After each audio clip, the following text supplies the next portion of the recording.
98.5 The Sports Zone. It's the Joe Show. No Joe.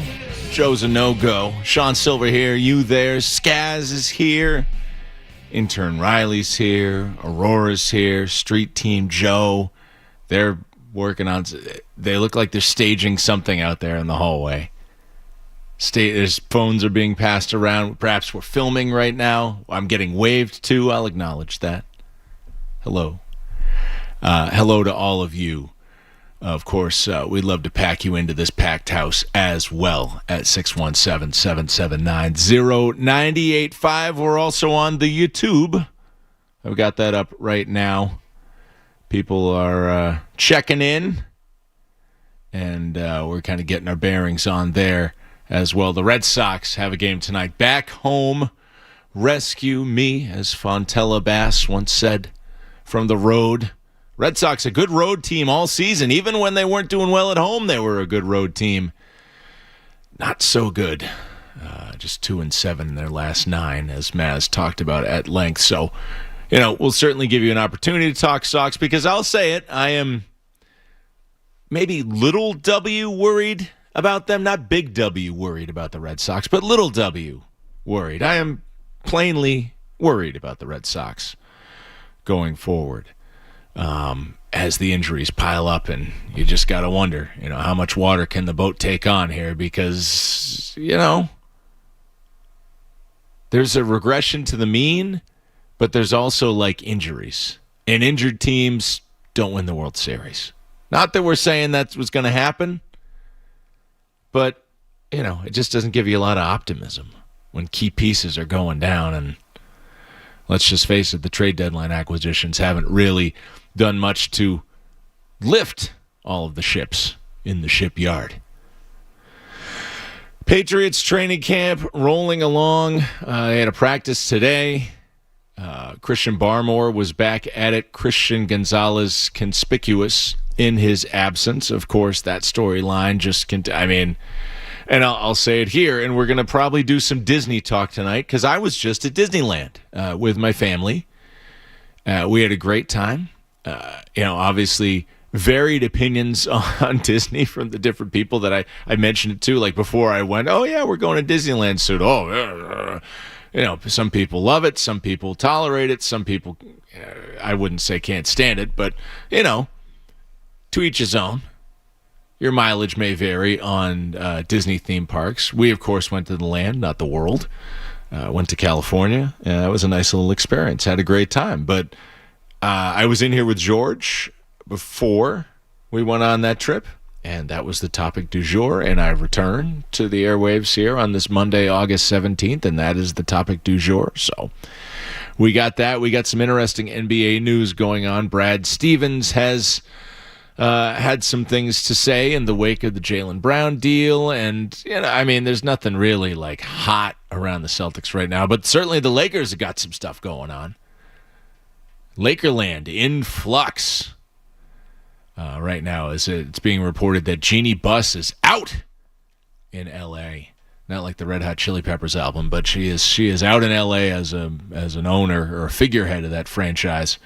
After many years, I feel like Jerry Buss bought that team back in the late 70s, probably right around when Magic was drafted. So that's a long time. That's a lot of continuity there.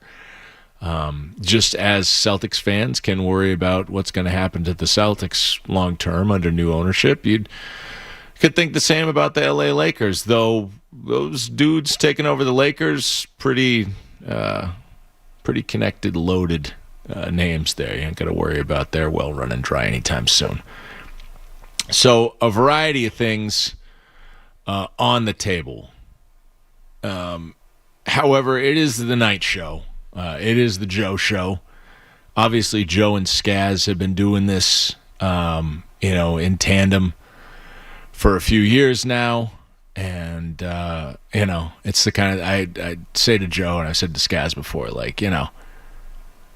I'll put the kids to bed. I want to, get some ice cream. Ice cream shop's open till 9.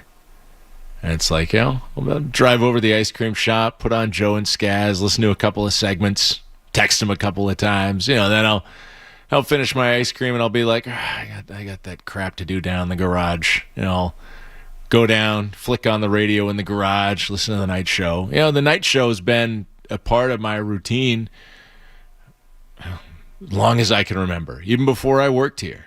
Whether it was DA, obviously Jones in this capacity for a number of years. I'm not going to pretend that Jeremy Conley tonight isn't at the front of my mind, and at the front of Skaz's mind too. Obviously a lot of shock and sadness about losing a teammate. Jeremy was a one of one, and our shock and sadness about that isn't going to go away anytime soon. We learned the news on Friday. In case any of the listeners missed that, Jeremy left us at the age of 41. And I mean, I'm just getting back from Disney. I was completely caught off guard. Just profuse sadness accompanied with the, just not really knowing that was going to happen. It was a shock. And, I think we're all a little bit shook here. We're also trying to do our jobs, so we're going to do 4 hours of sports radio just as we always do here on the night show. Definitely not exactly always 4 hours of sports talk on the night show. Scavs, thank you for keeping it light. But, like you and I have talked over the weekend, obviously Kevin's still here. I've had some conversations with a variety of folks, and that helps a little bit. But I'm not going to come here and crack the mic and be like, oh, Christian Gonzalez's contract, and just, not mention that this is traveling with me in a certain way. And, I'm certainly hopeful, Skaz, that like over time that this goes from being, just a weight of sadness and, is something that we can be buoyed by, because that's all Jeremy was for the years that we worked with him here, is just someone who was lifting us up. On-air production, everybody that he came across, he lifted up. And it's just crazy that we're talking about this, but unlike the other shows in our schedule, and no offense to them, like this was Jeremy's domain for like a decade, the night show. He was the curator of the dongs. And, when I got here in 2014, he was the Jeremy Conley, and I asked no questions, And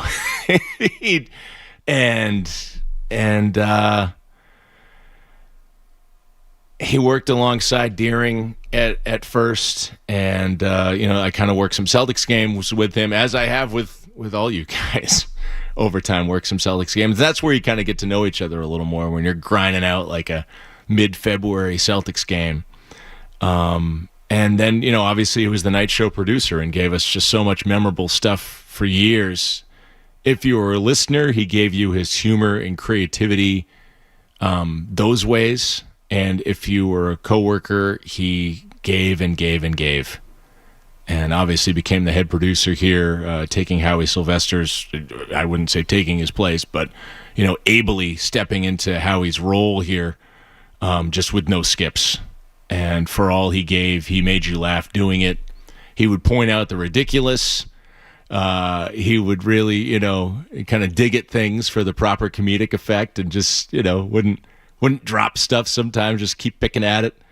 He had a way of putting you in your place with like a twinkle in his eye. And, he had his little quirks, and we gave it right back to him. And it was just always fun. Every time I came in here and worked with Jeremy, it was always fun. And, I often tell people, like, my first friend in radio was Joe Murray, because I was paired with him so much. And, not that it was just like a friendship of convenience, but like I worked with Joe a lot and I liked Joe.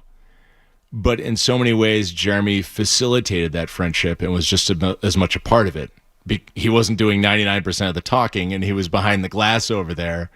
But all of the creativity, all of the humor, all of the things that were uniquely Jeremy that he added to those shows really, went into that fabric of what has made this a successful station, and what has made like a lot of folks here feel like, lifelong friends. So he deserves all the tributes, and I'm not going to stop with those as the night goes along. Sorry, Skaz. I've just been going and going. No need to apologize at all, Sean. I love everything you've said, and I wanted you to get this opportunity because I know how much you worked with Jeremy Conley, how closely a lot of people at the station, especially in this time slot when you're filling in, worked with the Jeremy Conley, and obviously I got to say a little with Matt McCarthy yesterday. I was lucky enough to do that, but Matt lets you talk, Skaz? Yes, Matt McCarthy, gracious enough yesterday. But this is, like you said, Jeremy Conley's domain. Where I'm standing now is where Jeremy Conley stood for a decade, ish, and more when you count the games and everything he did. And, right. I wouldn't be standing here if it wasn't for Jeremy Conley. I think a lot of people at the station feel that way. I love the guy. I was close with him, not just professionally, but personally as well. He was one of the people I was closest with at the station, and I just can't stop thinking about his family, his parents, his sister, his niece, and we've been lucky enough to get some kind words from them over the last couple days. From our boss Rick, shared some messages from them, which has been really nice. And one of those messages, I think in perfect Jeremy Conley fashion, is that he was an organ donor and he did save. I heard Zoe read the note earlier today on the air that Jeremy saved 5 lives being an organ donor at the end of his life, and I can't think of a more fitting tribute or fitting way, for Jeremy to go out, because that's all he ever did when he was here, was help people out and make us better and constantly lift us up. For that to be kind of not his final act, but one of his final acts, because he will have an everlasting impact on not just us but his family, and you'll hear broadcasts that he was a part of literally throughout history. So, but. That was just it was nice to hear today that he did that and was able to help out 5 others continue their lives at the end of his. Yeah, thanks for sharing that part, Skaz, too. And I know Zoe read on air earlier. He's on the tip of everybody's tongue with good reason. And the Jeremy Conley would have hated us to do 20 minutes of radio talking about him. Well, first of all, he would have hated that we were talking about him at all. Exactly. And second of all, he would have hated that we've gone 3 minutes late already. Yes, a little nudge. I'd probably be getting a text right now. If Skaz doesn't keep me on the clock, Jeremy would from afar. He maybe wouldn't have wanted the attention, but I certainly hope that he knew or knows how much we love that guy, with so many good reasons, and it's going to continue, just with the little, not so little, with the thing that Skaz shared right there, and just in the impacts that he made upon all of us. So we move forward. I'm gonna pretend that the Jeremy Conley is still the executive producer of whatever I do here for as long as I can. Because he made such a lasting impact on all of us and just was totally the man. So we'll visit with Jeremy throughout the show, I guess, in ways of remembering him. But obviously 617-779-0985. If anybody out there wants to share any fond memories, or obviously dip into the sports talk, because we're late on the clock. So we'll take a little break here, and on the other side, we will get into tonight's program. I think we put together what I hope you'll find is a pretty great show this evening. We got guests. Comedian Aditya Shankar joins us at 8:20. He's a New York-based comic, and he loves Boston sports radio. He's originally from here, so I found that quite amusing. Hopefully you will as well. Taylor Kyles, Patriots beat dude, who we have had here a number of times, giving his insight into the team. I'm excited to talk to Taylor again at 9:20. And we're sending off intern Riley tonight. She has definitely made her mark here this summer, so we'll do that. We got Street Team Joe here. How could we leave that for last? We'll have some special memories of Jeremy as well. And, we'll check in with you after this one here on 98.5 The Sports Hub. More Joe Murray.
there tonight till 11 o'clock.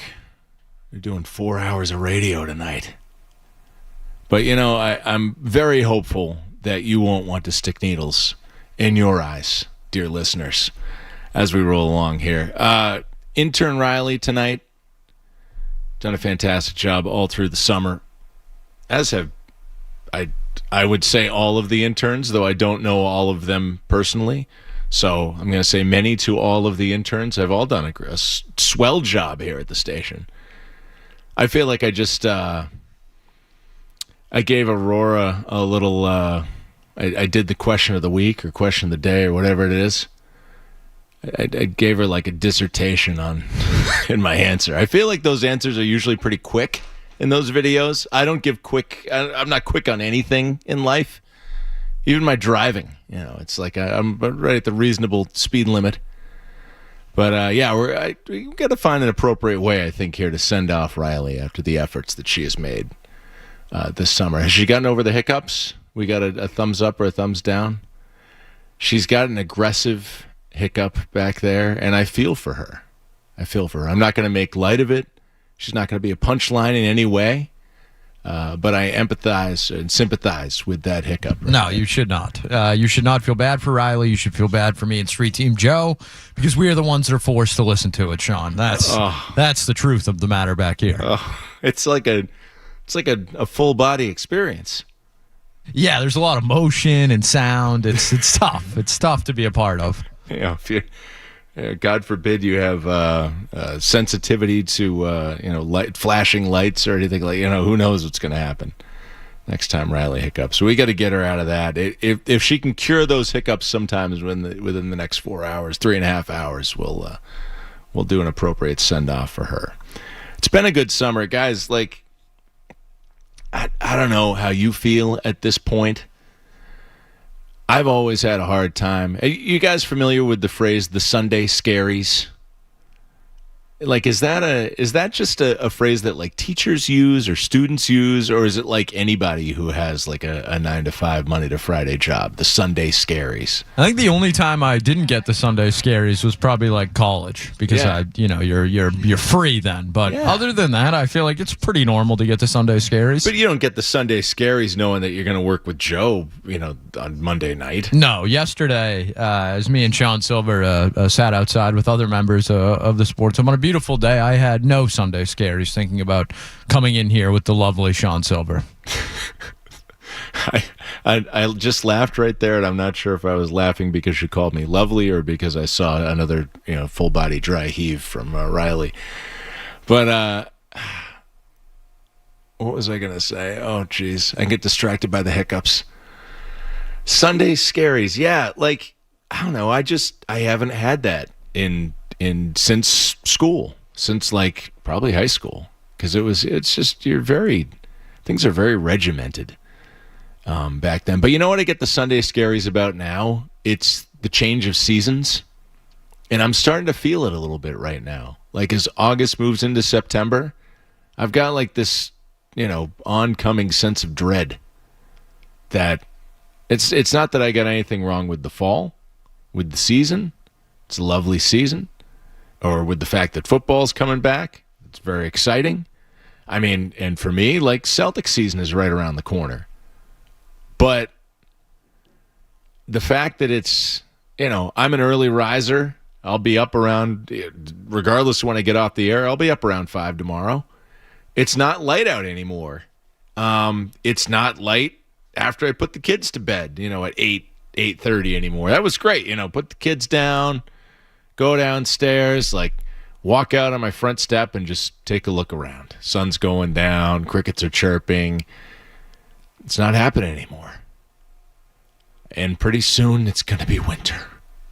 So I'm feeling a little bit of that right now. I feel like it takes a very quick, nature takes a very quick pace here in August and catapulting us into the fall. So I have a little bit of a sense of dread. I don't know. Do you guys just like blow by the change of season here and just say, okay, hey, it's all good? Okay, Riley's over the hiccups, so I can tell because she's laughing now. Who knows what that is? Yeah, as I said, I'm not big W worried about the Red Sox. I'm little W worried about the Red Sox, but it is a legitimate worry that I have right now about the team as they're getting back into action against the Diamondbacks over at Fenway. Scoreless game right now through one. Brian Bayo is going to be making an appearance out of the bullpen tonight as usual. They skipped the Jake Bennett start, and that's probably good because Jake Bennett has not been effective of late. And like I said, I got to wonder how much water can the boat take on. I'm not trying to be dramatic. Like I said, this is not big W worrying right now for me. It's not capitalized. Excuse me. Should have hit the cough button. That's an amateur move here. 12 years in. Come on. But the trade deadline didn't go well. Or it hasn't, would I say borne fruit? Bared fruit? Here, I'm an English major and I'm struggling with this here. The fruit has not been realized from the trade deadline, I guess would be to say. The Curtis Mead injury, obviously you can't predict something like that, but they made that move early and it was aggressive and it was great that they did that. They went out and set the market for that kind of player and getting that early acquisition there. Whether or not you agree with the trade, it was aggressive and they did it. They needed hitting. But then they had a week to basically figure out, okay, Mead's hurt. Do I keep adding to a team that already has an injured Garrett Crochet, an injured Roman Anthony, now Curtis Mead's another key component? Look at your baseball reference page or whatever. They list your most valuable players on the team at the top. I think you would say that Crochet, your most valuable pitcher, Anthony, your most valuable hitter, at least heading into the season, you projected him to be, and Mead, your most valuable, in-season acquisition.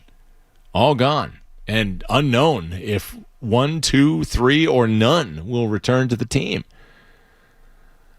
So, a 2-7 stretch after a 32-5 stretch it's a bit of regression to the mean, but at the same time, there's characteristics of it that are uncomfortable. And I believe Joe shared a stat. I think it was Joe, and I'm sure he got it from someone else good, right? But that they have a certain number of wins, a certain record when they failed to score 4 runs. And they, 3 runs or less. And they have 11 of their wins in those games. They're built to win with pitching and defense. And yet if they don't give their pitching staff a little help, they're not winning the game. And with the pitching staff, parts of it, I guess, unraveling a little bit, the injuries that we've seen lately from, Masataka, don't call me Daisuke Matsuzaka Yoshida, to Slayton in the pen, to Whitlock in the pen, that sort of stuff piles up. Best case scenario, you're getting back your bullpen pieces. Obviously, it makes the Miller acquisition look, pretty big as well. But you're getting back your bullpen pieces. You're getting back Anthony, who the rehab's been ramping up, and you're getting something out of him. And maybe, I don't know what that does exactly in the outfield. Jaron Duran, give him a break because he has not been good. And, I don't think at this point, if we're not seeing much from Crochet, when's it going to happen? Is it going to happen? Is he pitching out of the bullpen like Chris Sale was? Because he was damaged goods. And Mead, we don't know. So you're going to leave it up to the studio audience here. You're going to leave it up to the Andrew Monasterios of the world. Is Trevor Story a good outcome or a bad outcome if he gets back from injury here? Because he hasn't exactly been effective.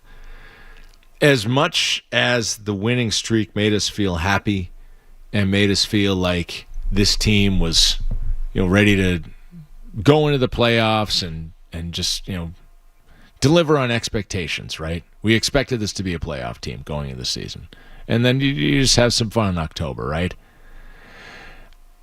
I don't know if it means they're fully going to fall out of the playoffs, but there's some leaks and some holes right now, and that just makes me a little uncomfortable. So I just wanted to share. 617-779-0985.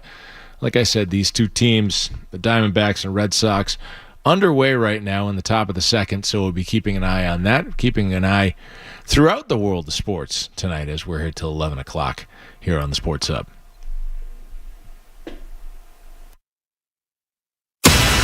Sports Hub headlines. Sean Sylver, we did some talking before the show, as always, well-prepared individuals that we are. Oh, really?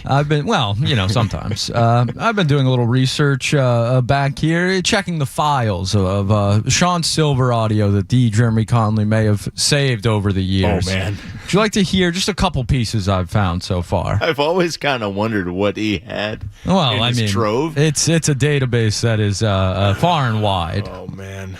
And those Hollywood nights and those Hollywood hills. Do you have any recollection of that, Sean Sylver? Yeah, sort of. I mean, I'm prone to sing along. Very true. With just about anything. In fact, when we did Live Free or Die, and she picked 10 songs that were slept on and 10 songs that she never wanted to hear again. One of the latter was I Will Always Love You by Whitney Houston. A banger. Which was met with some criticism. But the criticism, the takeaway, yes, heavy indeed. Heavier than a hiccup. The takeaway for that from my coworker, Tom, who, at my 9-to-5 job, who happened to be listening, was that I burst into song and sang some version of Whitney there. I don't remember exactly how it goes, but let me tell you, everybody at work knew the next day after that. That was fun. You're telling me Sean Sylver's prone to singing on the air? Oh, man. I mean, Wilburys with Joe, there's... Whoa! Yourself away. Fox, it's on the road. Oh, man. He cut the freaking song on me that night. You can check out my piece. Oh, man. A lot. We're revisiting the hits throughout the week, but yes, just as a small touch of what we've found so far. That magnificent jerk just pulled the song out from under me and just left me singing a cappella on some Fox on the Run. That was because I remember that song got kind of repopularized, I think, by Guardians of the Galaxy. That sounds right. That's something Jeremy would know, funnily enough. Yeah, and then when it came time to give me a segment, everybody's they had the McCone Zone. Was that the name of a segment? Sounds right. McCarthyisms, right? Obviously Murray's Musings. But yeah, the Foxhole was the segment, and that was the soundtrack. Jeremy made that up for me. It was wonderful. Very simple thing. We're broadcasting baseball. Harry Carey. There's a couple Harry Carey cuts in there from Jeremy. We used to do those with Troop back on the weekends. Troop had a very good Harry. Of course, he knew Harry. Of course. Being a St. Louis native. Yeah. Wow. Oh, man. Yeah, I'm just having all kinds of, little giggly smiles over that, Skaz, so thank you. To know that he was documenting all of my finest moments gives me a bit of pride and, just a touch of joy. But, we roll along here with memories of Jeremy Conley. The Jeremy Conley. What am I doing here? The Jeremy Conley here in the night show. His domain, as we said, for a lengthy period of time. The curator, of course, of the Dongs. I was kind of revisiting some Dong Report goodness over the weekend. Just trying to get through. And obviously Jeremy did so much for that. So much work. So much. Skaz, did you ever have to compile a night's worth of dongs? That's Those were some of my first tasks ever at the Sports Hub, was compiling the dongs, and it was a laborious task, I will say, especially, when they were juicing those balls some of those summers. We were getting 40 dong nights many a times during the week. Yes, it was 2019. They set the all-time record for home runs hit in Major League Baseball, and I know the exact. Not the exact number, but when they broke the record, because I had wrote a piece for check out my piece. I had wrote a piece for 985thesportshub.com at the time, and they broke the record with like 18 days left in the season. So there were a lot of homers that summer. But I also used the opportunity to write an oral history of the Dong Report, in which D. Jeremy Conley was prominently featured. Gave me some good material there, but. It's a lot less work to get through the night show and not have to be scrolling down every home run that's hit. But I see Street Team Joe looks pretty comfortable back there. You never know. You never know. Might call him into duty tonight. Not that we don't call him into enough duty around here. I've heard about STJ's Dobby impression. When was this? Oh boy, when did it? Probably a couple weeks ago, maybe a month and a half. Okay. Yeah, Right. It's new. He's trying things out. He's a man of many talents and voices. He's workshopping it. Yeah, he's constantly doing new bits. Might get to that later on in the show. Yes, yeah. I would. Maybe you'll hear an hourly sponsor at some point. Ooh, wow. We got some people in on the YouTube chat tonight. I had some hot numbers the last time I did a Joe show in the YouTube chat. Street Team Joe verified that my YouTube chat was pretty smoking, so I'm hoping for the same tonight as well.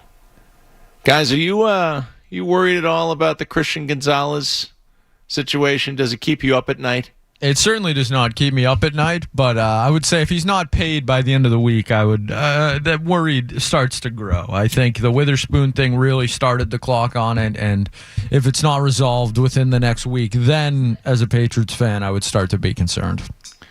Is it like... what was I going to say? I was going to compare this to something. Oh, yeah.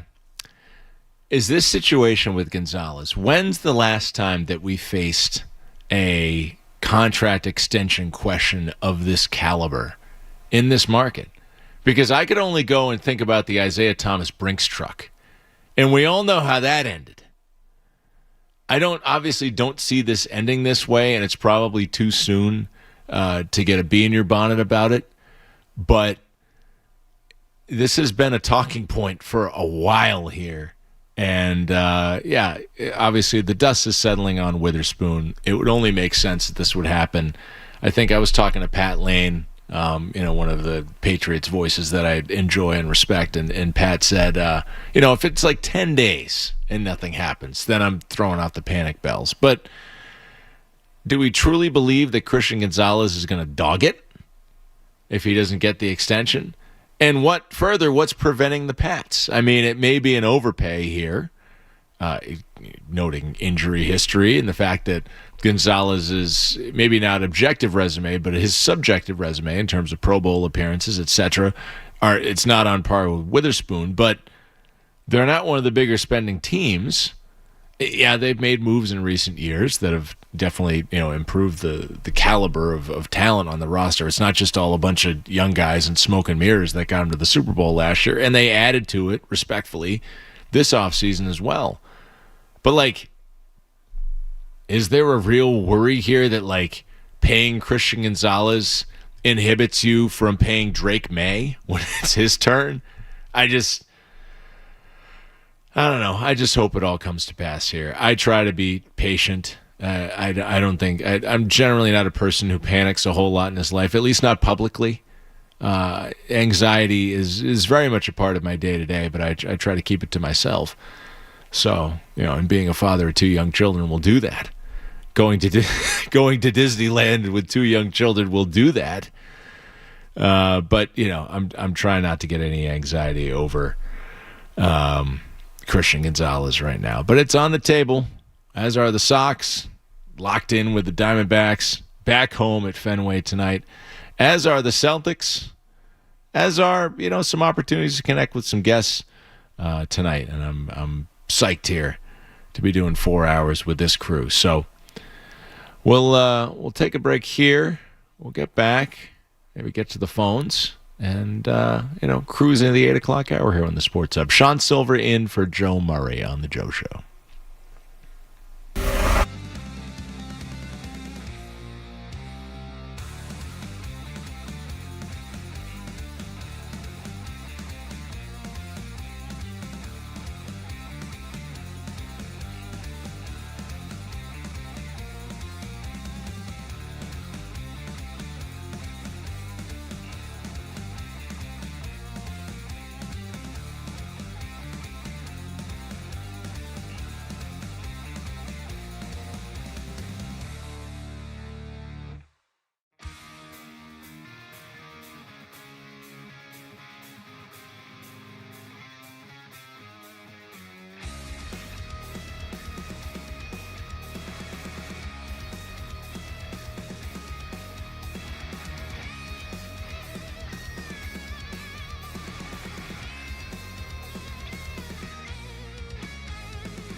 these are blue here, even though what does that mean anymore?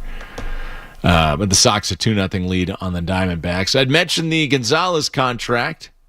Try not to get too freaked out about there. Let's take your temperature on that at 617-779-0985. Jimmy in Rentham. Jimmy, how are you tonight? I'm doing good, Sean. How are you? Doing well. I'm chowing down on some barbecue here. Nice. I was pretty happy, and then he mentioned the Gonzo contract. Where are you at, the That Commonwealth? upsets me a little bit. I'm pressing the panic button already, Sean. I really am. You are? I'm nervous. Because how does this come out for us? I don't see how this ends well. Well, wait. Either you back up the Brinks truck. What's your worst case scenario? He doesn't play. We get a Le'Veon Bell situation. That's my worst case scenario. And his career's over. So Le'Veon Bell was never the same after he held out, and I don't think Vrabel is Tomlin. I think Tomlin did a good job keeping a lid on that. Okay. I worry about how that spreads to the rest of the locker room. You have Drake's negotiations coming up. Are they going to, if we're pinching pennies, we're talking about a guy who flies his helicopter to practice. Come on. What's $5 million? Give it to him. Whatever he asks for, back it up for him. That's my thought, Sean. Back up the Brinks truck. Jimmy doesn't want no drama. He's like Mary J. Blige. Thank you, Jimmy, for checking in from the lovely enclave of Rentham. Do corners hold out like running backs? And particularly in the wake of the Le'Veon Bell situation, I think that can show a lot of people what happens in that sort of situation. Le'Veon Bell also an older, at that point, kind of beaten up running back. Gonzalez, 3 years in the league, and none of his season, he hasn't played the full season. He played 16 out of 17 games 1 year, but, not a ton of mileage on that guy. I don't think we're going to see him hold out and break down. I do agree, though, that, if you want to play with the big boys, you got to pay the market rate sometimes, and this is just what the market rate is. Do I think it's the best use of their money? No. But also, what else are you spending it on? So you lock up one of the top 2 or 3 cornerbacks in the league, and you get it done. And you don't have to worry about it anymore. Because you got to strike while the iron's hot, right? You just came off a Super Bowl. You can't submarine the whole thing by having some distracting situation. Although I'm not that freaked out about it. I don't think it's going to be a distracting situation here for much longer. Although certainly as every day goes by, more and more people are going to join Jimmy there. Enjoy your barbecue, Jimmy. 617-779-0985. Sylver in for Joe Murray tonight, and it's a 4-hour show. It's the summer. We're kind of saying, I don't know, are we saying goodbye to summer here? Today was kind of like a wet, cloudy day. And I'm always kind of wondering what's going on back there. What's going on in the back? Riley's very worried about her upcoming headlines, and Street Team Joe is singing No Scrubs by TLC, if you were really wondering what's going on back here. The stuff I miss out on. Riley's ready to kill it. I know that. We talked. We workshopped some ideas. Now, Joe's singing No Scrubs. Do we have to do a karaoke night? Most nights with Street Team Joe are karaoke nights, I would say. He just comes in and he's got something stuck in his head, and then we're all stuck with it for the remainder of the night. Well, I think after we talk to our buddy coming up at 8:20, might just lock Street Team Joe in the studio with you. Oh, wow. So I get to hang with Joe and just, sing? Just observe, kind of. Yeah. Just observe? It sounds like we're all spectators. Like a zoo-type situation or something, except I'm in the cage. It's not too far off, I would say. No. I don't know. I would love to sing with Street Team Joe. Just every break. Hell, I wouldn't even wait for the break necessarily. Oh, man. But yeah, Aditya Shankar is our guest at 8:20. He's a stand-up comedian in NYC with Massachusetts roots, and he's funny, and he talks about Boston sports as part of his routine. So I thought that, hey, we're a very New York stand-up comedian-friendly program when I'm filling in for Joe. Obviously, folks know Mike Zakarian. I've had on 5 years in a row around the NBA trade deadline. So we're expanding that family this evening. But yeah, let's get to Riley with the headline. On the other end, maybe we'll kick around, I don't know, some Celtics talk, or maybe we'll just lock Joe in here and see what happens. Sports Hub tonight with Sylver. From the Town Fair Tire Studio.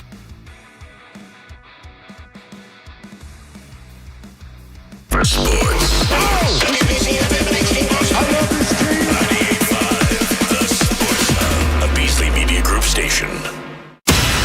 Sports Hub headlines. Red Sox up 2-0 in the bottom of the third against the Arizona Diamondbacks. Eli White and Nick Sogard both driving in a run in the top of the second.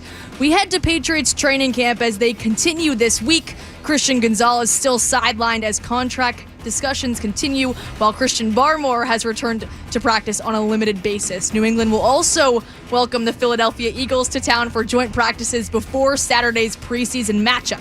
Patriots legend Rob Gronkowski is set to officially enter the Patriots Hall of Fame with his induction ceremony scheduled for Saturday, November 7th at Patriots Place Plaza as Gronk becomes the 38th inductee into the Patriots Hall of Fame.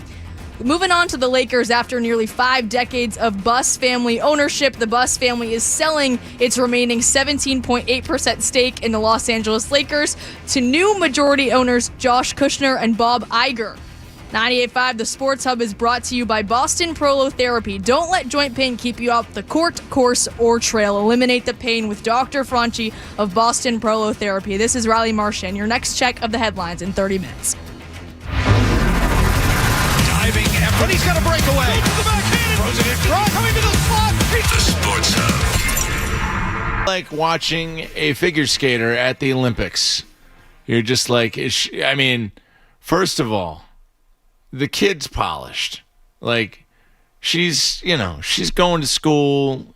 She's got a role in the Elon game day presentation stuff over there. Like, she's got talent. But that was damn good. There was only one part where I would have to subtract from the score as the figure skating judge here. And that is, it's Dr. Franchi. Not Franchi. But that's okay, because that's a confusing name, and who's supposed to prep you for this? Perhaps the host. I mean, you're lucky at this station if the name's even on the copy half the time with our sales staff back there. So wow. take what you can get. Shots fired. Shots fired. But damn, did that sound good? I mean, I could go for it would probably mean that I'm not needed here anymore if I said I could go for not reading headlines going forward. Just have Riley do it. They'd be like, all right, Sean, well, since you're no longer offering us a service, you can stay. I'm sorry, what'd you say the doctor's name was? Dr. Franchi? Dr. Franchi of Boston Prolotherapy. What the heck? You'll get some of that later in the show, I'd imagine. What is that? It's a great question. I'll have Street Team Joe fill you in.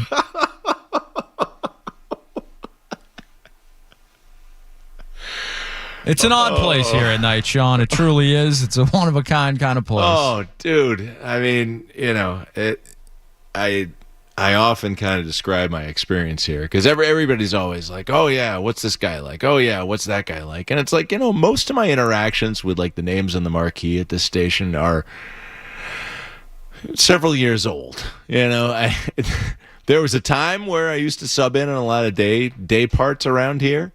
Don't really as much anymore, or part of that's by necessity, but I'm very comfortable being a creature of the night around this studio. And yeah, it's a very specific group of people that I get to hang out with. I hope that that's not coded in any way by just saying it's a very specific group of people, but they have specific talents and skills, and I get to bear witness to those, for better or for worse. Every night I'm in here at night. 617-779-0985. Hour number 2 rolling along to the Joe Show. And it's a Marchand, not a Marchand. Oh, wait a minute. Are you like Brad with this? It can go either way. There's also a third way to say it. Do you want to know the third way? Or can you guess? Blow my mind. Marchand. It's like French. Because I'm French Canadian. You are? Yeah. Quebecois. Yeah. I don't know any French other than just like saying that. I usually say Marchand because I don't want to steal Brad Marchand's, light. I'll let him have that. I thought it was pronunciation. Brad Marchand. Or is it? I say Brad Marchand. Because he's very fluid with this too. So what you're telling me, Riley, is that all Marchands, nobody really cares? Yeah, I mean, some people say Marchand, some people say Marchand. Like I don't really think it matters. If somebody called me like Sylver instead of Saying that Sylver, earlier. I would be bothered. And in fact, I am. It's very clear there's an R at the end of my name, despite the fact that my family would have been Silva many, many years ago when they came over from the Azores, but someone changed it. So I don't know if they thought that putting an R would anglicize it in some way, but okay. So Marchand doesn't really matter. I could do either. Great. You can pick. It was great. It was great. You doing headlines the rest of the night? I can if you want me to.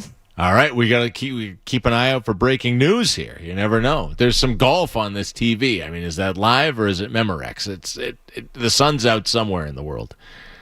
I'm going to have you reporting on golf. Big thumbs up. Guys, do you think that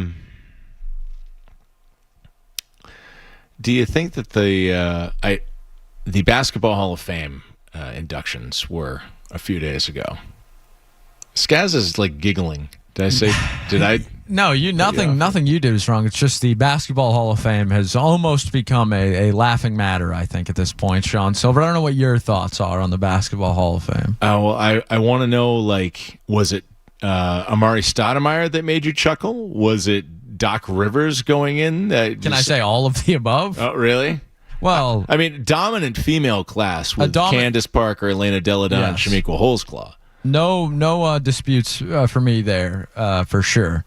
Multiple MVPs in that class. Sure. But Doc Rivers and Amari Stoudemire don't scream Hall of Famers to me. Mark Few also not a Hall of Famer to me, but yeah, a guy he's been to the Final Four a couple of times. Like that's it. Great for a mid-major, but been in the Hall of Fame or been at the Final Four. Excuse me.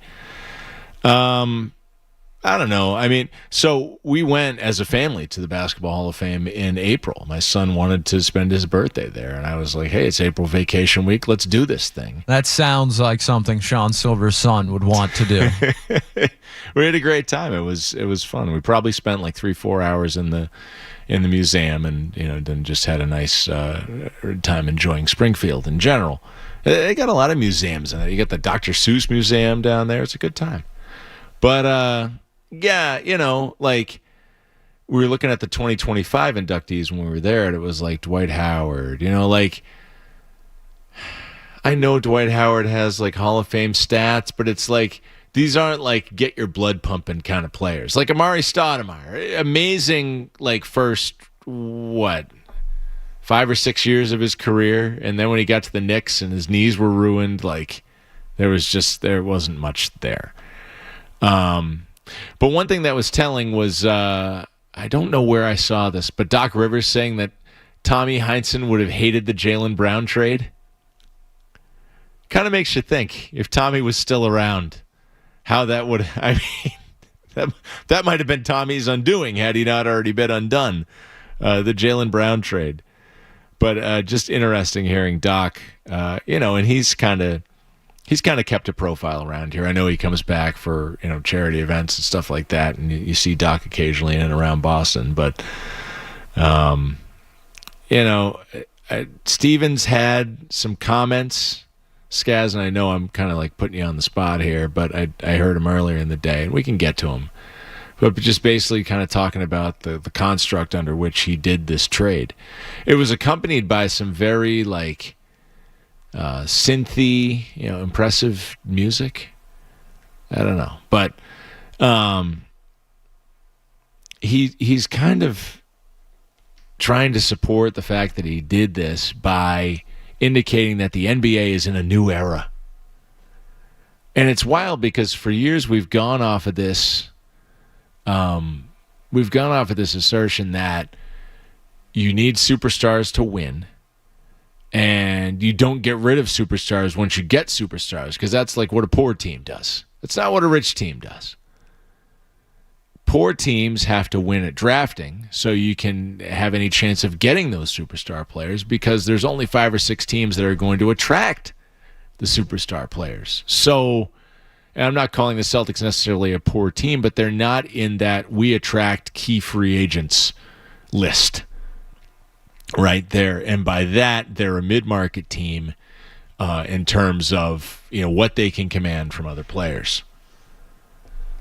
So Brad Stevens and the Celtics landed a top 15 NBA player, kept him in the organization for close to a decade, and then got rid of him, which never happens. But Stevens justifying it,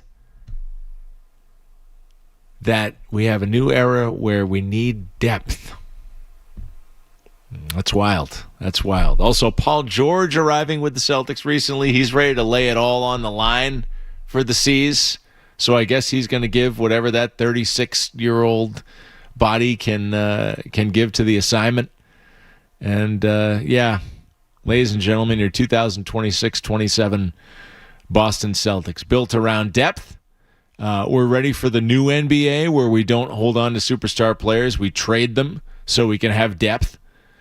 And, Paul George is the new favorite in town. It kind of smacks of, you guys remember when Sebastian Telfair became a Celtic? Of course. Like, those were dark, dark days, all right? Supposed to be one of the all-time greats. High school superstar. Right? He came in here, and I remember the Celtics made this commercial, and it was on all the time. And it's like, Sebastian Telfair is he's in Danny Ainge's office, and he's talking to a cardboard cutout of Lucky. And he's like, I wanted to pitch you this idea. We're having a big Sebastian Telfair night at the Garden. And then, the cardboard cutout says nothing. And then Danny Ainge kind of, gives him the thumbs down, or I forget exactly what it was. I don't like that idea either. I just wanted to say I'm really, really excited about being the Boston Celtic. I was thinking, because I'm new here and get the fans the opportunity to know who I am, we should have like a big Sebastian Telfair night at the Garden. Pause. I feel like Ainge said something. How'd it go in there? Oh, yeah, there we go. And Sebastian Telfair shakes his head and walks away dejectedly. I don't know. This smacks of like, let's get excited about Sebastian Telfair with the whole Paul George thing. I know, like, circumstances are different. The team was sad back then. This is like 06, I want to say. This is pre the KG trade, because Telfair was in that trade, right? So, I don't know. I don't know if I can get hyped for Paul George. I'll try. I'm going to try. Like, I don't think this is like the worst thing in the entire world that has ever happened. There's obviously a pathway for the Celtics to come back here. And, Jaylen Brown may wind up being like the Antoine Walker, where you trade him and he's never the same. Yeah, I think the Celtics are a better team. I think they're a better team today than they were last year at this point in the offseason. Sure. That was 2006, 2007 they acquired Sebastian Telfair. Yeah.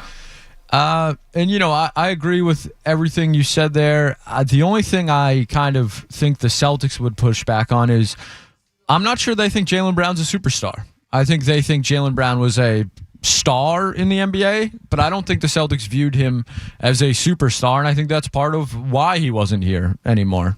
And I think they may tell you that Paul George outplayed Jaylen Brown in the playoffs last year. Sure. Okay. They've got their reasons for feeling the way that I feel. It doesn't mean I have to agree with them, Skaz. Certainly not. That's why we're here, Sean. To be aggrieved. Yeah, we're going to be aggrieved. Hey, we might get a little aggrieved with Aditya Shankar coming up on our next segment here. He will be a guest of the Joe Show tonight with Sean Sylver, Skaz, and the rest of the crew here till 11.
intern Riley working away on her last day with us and providing the headlines tonight.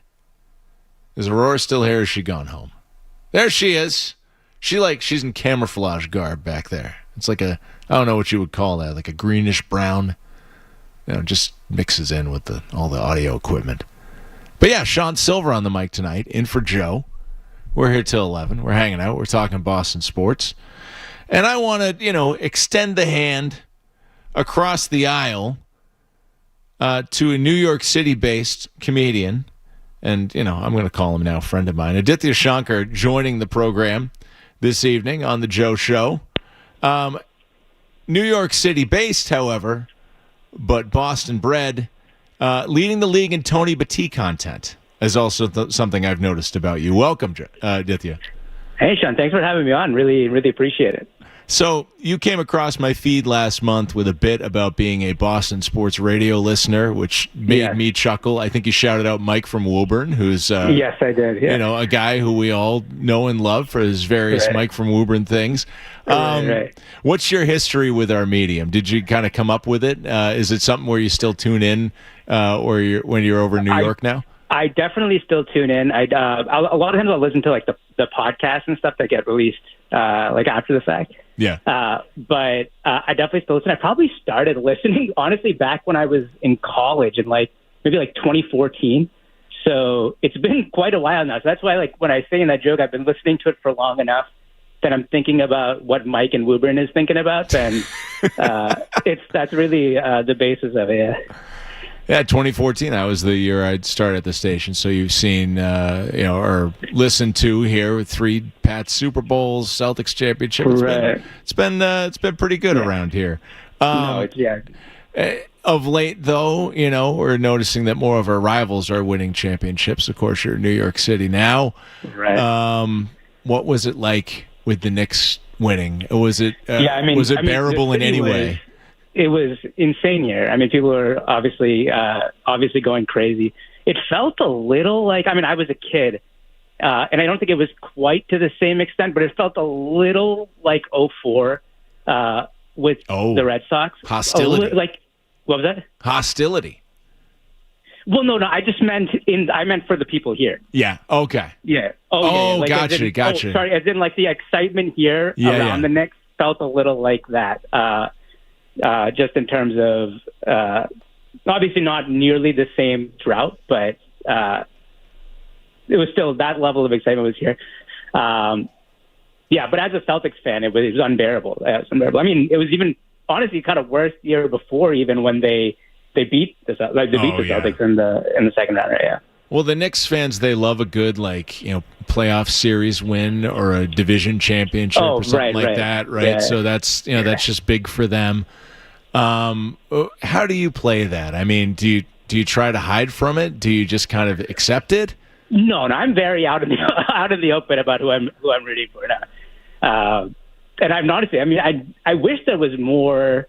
I wish I had better stories about actual problems I've come across. But I feel honestly, if anything, I feel like the sports hate is at a lower level right now. It feels like in some ways. And I know part of that is the Red Sox and Yankees haven't, really had a big series they played against each other in a while. Yeah. It feels like things are, the tensions seem milder than maybe they have been in the past. Yeah, no, I would agree with that. And that's why when you say 04, it's think of a word that you would describe 04. And it's hostile, it's just everything seems so huge back then. So even the Red Sox and Yankees meeting in a playoff series last fall isn't necessarily going to move the needle as much. I know people were into it, right? But it's not the same. Do you, when you find that you're performing and stuff, and obviously, and I do this too, you can kind of lean into some of the things about you to comedic effect, right? Like being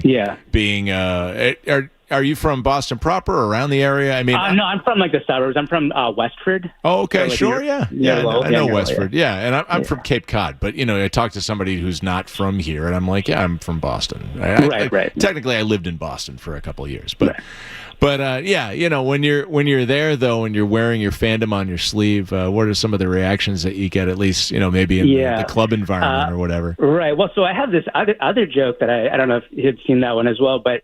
So I'm obviously I'm Indian, and I think outside of the rest of the country has this notion of Boston, or this perception that Boston is like this incredibly white place. Yes, I've noticed and this. So honestly, that there are many times where people are surprised to hear that I'm from Massachusetts. So that's honestly the reaction I'll get more often than any kind of hate or like Boston, New York sports hate. More just it's surprise. I have that joke about someone was asked me if I had gone to Harvard was why I was rooting for the South. Yes, because obviously, you're, right. That's that's more likely, right? Yeah. X amount of population of Bostonians are Harvard grads. Right. Oh man, so that is not an uncommon. And that's something I honestly, because when you growing up in Massachusetts, I never really felt that way. And then when you leave Massachusetts, everyone's like, oh, isn't it just completely white there? And it's I never really felt that way growing up, or that it was particularly more so than the rest of the country. But that's the perception outside of Massachusetts. Yeah, and then you went to Michigan, right? So what was Michigan like? I'd imagine. That might stand up in a comparison as well. Yeah, Michigan. I mean, it's hard to. I mean, I was obviously in Ann Arbor, and I was a student there. You're I think that's kind of a. In many ways, I didn't really properly live in Michigan. I feel like the campus is kind of its own bubble. But I loved Ann Arbor. I loved U of M. It was great there. Really, just following Brady's footsteps. Really, that's all I was doing. I'm sure they played at least some part. Right. Yeah, I know you're a Celtics guy like me, so obviously we got to hit on the fact that Jaylen Brown is no longer on our team. James Scaramuzino, our producer here, doesn't seem terribly broken up about it, or at least he's remaining objective. It ripped my heart out. How did this hit you? And how did this hit, I guess, your New York friends who see another ding to the Celtics armor? It was terrible. I mean, I remember the day it happened, I have these social media blockers I put on my phone. So I had blocked my social media, and I start getting these texts from friends like, "Oh, did you see this? Brown to Philly." And then I just hear someone say just Paul George, or just get a text Paul George, and I'm assuming oh, well, it's got to be Paul George, and then. Maybe Maxey, or it can't just be. There's no way it's just Paul George. It's not possible. And then I see that. Just even if you're my thing is even if you're going to trade him, that couldn't be what you get back. I guess. Yeah. No, it's I don't know. But I will say this: I do think they're still going to be pretty good next year. I think obviously this is not ideal, but. I still think Tatum is better than Brown, and so you're essentially going swapping those two for next season, right? Yeah, and that was kind of Skaz's point a little bit. You take the fact that you've got Tatum back now, you've added Mitchell Robinson, which is he's I don't think he's gonna rule the world for you, but if he could play 50 games and do what he does, he's going to help you. So opinions vary, certainly around here, but I don't know. It killed me. And then I went into I was in a Dick's Sporting Goods this weekend getting some soccer stuff for my kids, and there was a Jaylen jersey on the rack, and I'm just like, oh well, this must be discounted, right? I could probably pick this up for half price. No, it was still full price, so they're still trying to bleed us, bleed us on jersey sales. Yeah. Oh, I man. also think this Philadelphia experiment, that's not going to, this is going to implode. This Jaylen Brown, LeBron, and Embiid, the idea that they're all going to get along for a whole season. Not a believer in this infrastructure they're building in Philly here? No, not at all. No. Maybe, I guess there's the rumblings that they're going to move Embiid. So maybe if that happens, but even then, I just think the personalities are so big. Yeah. And No, I think Embiid's definitely got an outsized personality. My idea, and I hate the guy, my idea was if you're going to trade Jaylen Brown, at least get Embiid back, and then you have something that you can build around here for the future, possibly. But right. I don't know. How are you feeling going into the Patriots season? I mean, did last year's run kind of take you by surprise? How did that hit you? Yeah, definitely. It was a great year. Just certainly by surprise. I think obviously coming into this year, the schedule is much more difficult. I think last year, it was nice. I mean, just it kind of brought you. I guess we had like 3-4 years of kind of just really in the dumps, and so it was just like elation, I guess. So like kind of making it as far as they don't. It felt kind of like.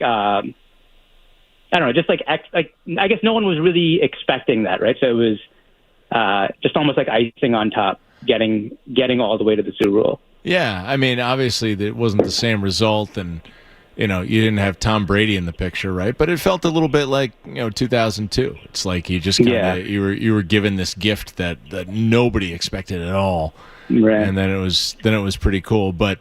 I think most people have kind of maybe not cooled on the Patriots. They still think they're going to be good, but maybe not Super Bowl contenders this year. But I suppose I'm hoping they can get this Christian Gonzalez thing figured out. Oh, the callers are freaking out. I mean, Jimmy in Rentham he was eating some barbecue earlier and called in and just I've been to the barbecue joint in Rentham is fantastic, and I hope it didn't ruin his night. Thinking about the Christian Gonzalez contract. Just eat your barbecue and be happy. Right. Because otherwise, it's like pretty much across the board, they are, I think, on paper, a better team than they were last year. Right. But I guess if they can resolve that. What is your feeling right now? They think they'll get it done?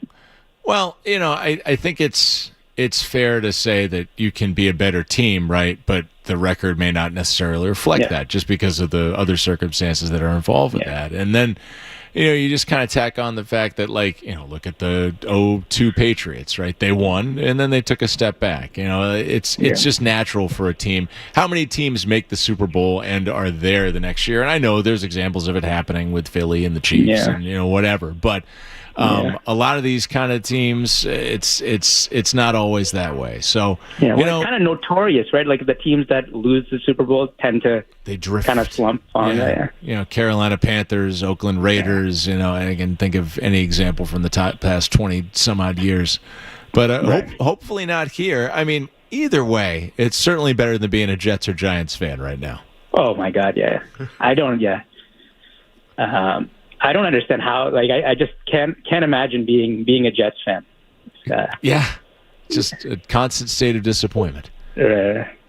So I'm gonna let people know how they can find you on socials, and if they're ever in New York City, how can they look you up, or where do you perform?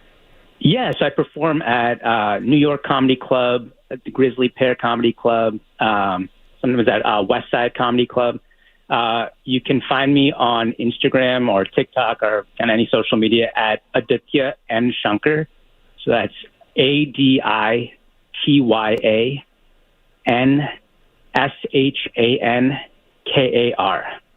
And I post shows and stuff on my Instagram and stuff. So nice. Come by. So I had a YouTube presence, and I'll make sure to tweet all this out and make sure people know where to find you. But awesome. But I just I loved the fact that this is something. Obviously, and I think if I'm putting all the pieces together, you have a full-time job, and you're hustling on the comedy scene too. I have a full-time job. I've spent my part-time hustling on the sports radio scene. So obviously it's a love, to kind of do what you do and put effort into your art or your creativity. Yeah. And to see you riffing on sports radio, just kind of popped me there. It was like, it's like 11 o'clock at night. The Red Sox game is over. Like, they're talking about God knows what on Nesson, and I'm doom scrolling. And there you are. And a little quip about Mike from Woburn. So I was like, thank you. Yeah. No, I really appreciate having me on, because, I mean, for the amount of time that I've listened to this station, it's truly an honor to be on. To be on the calling side. So thanks for having me. Yeah. Who's your, if I can, I don't really follow the clock around here. Who's your favorite around here? Or would I say, like, who drives you the most crazy?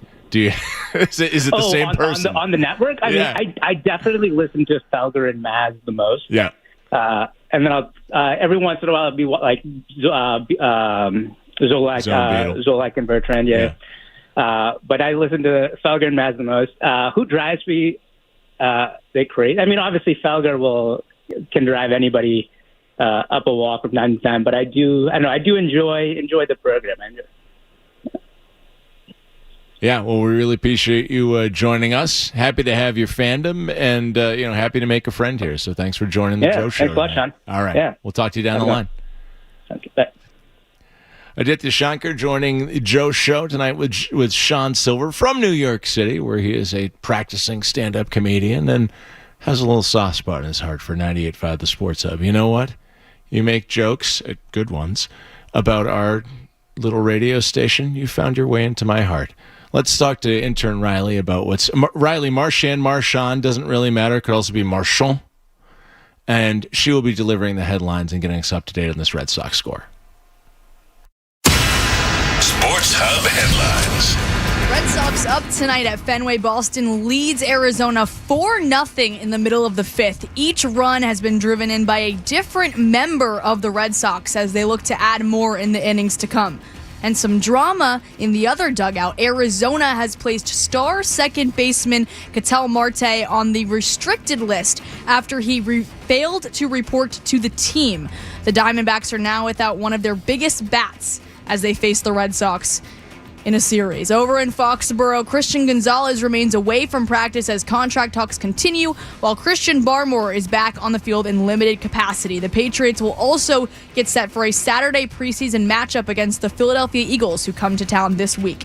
And a big honor coming this fall for one of the greatest Patriots ever. Rob Gronkowski will officially be inducted into the Patriots Hall of Fame on Saturday, November 7th at Patriot Place Plaza. And a major change at the top in Los Angeles. The Buss family is selling its remaining 17.8% stake in the Lakers to new majority owners Josh Kushner and Bob Iger.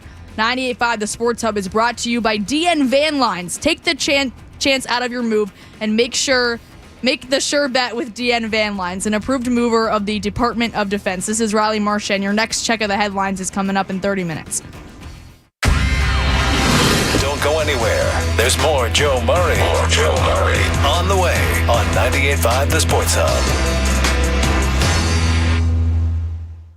Leo Keka, owner of Alba Restaurants. When you have a banker who's looking after you, that's the greatest thing in the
Remember him and all the oh man.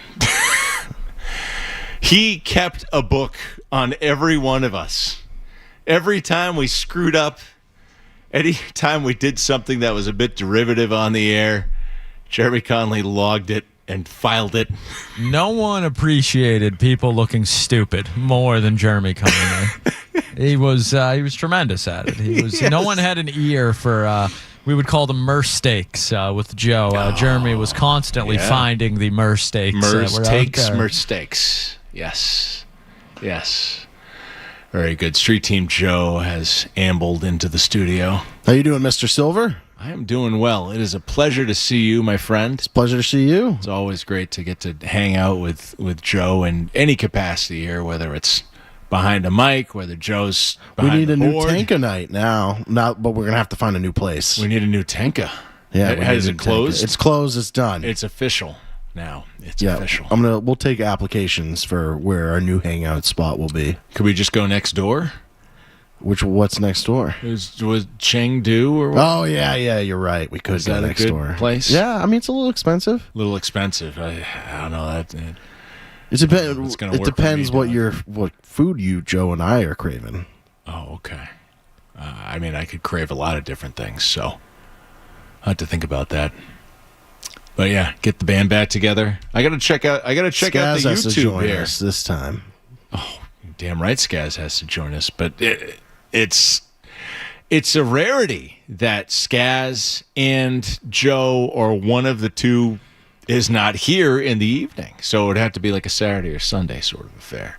Yeah, or maybe not Sunday during Patriots season. What did we do last time? We're limited. Oh, it's going to have to be a Saturday night. It was a Saturday night, or it might have been a Sunday because it was in the summer, and you didn't have to worry about Patriots. I didn't have the Sunday scaries though, so I don't know if it was a Sunday. Certainly had 0 Sunday scaries that night. A couple of Mai Tais. And, Oh man, R.I.P. Tanka. Yeah. What was? Is this in or out time?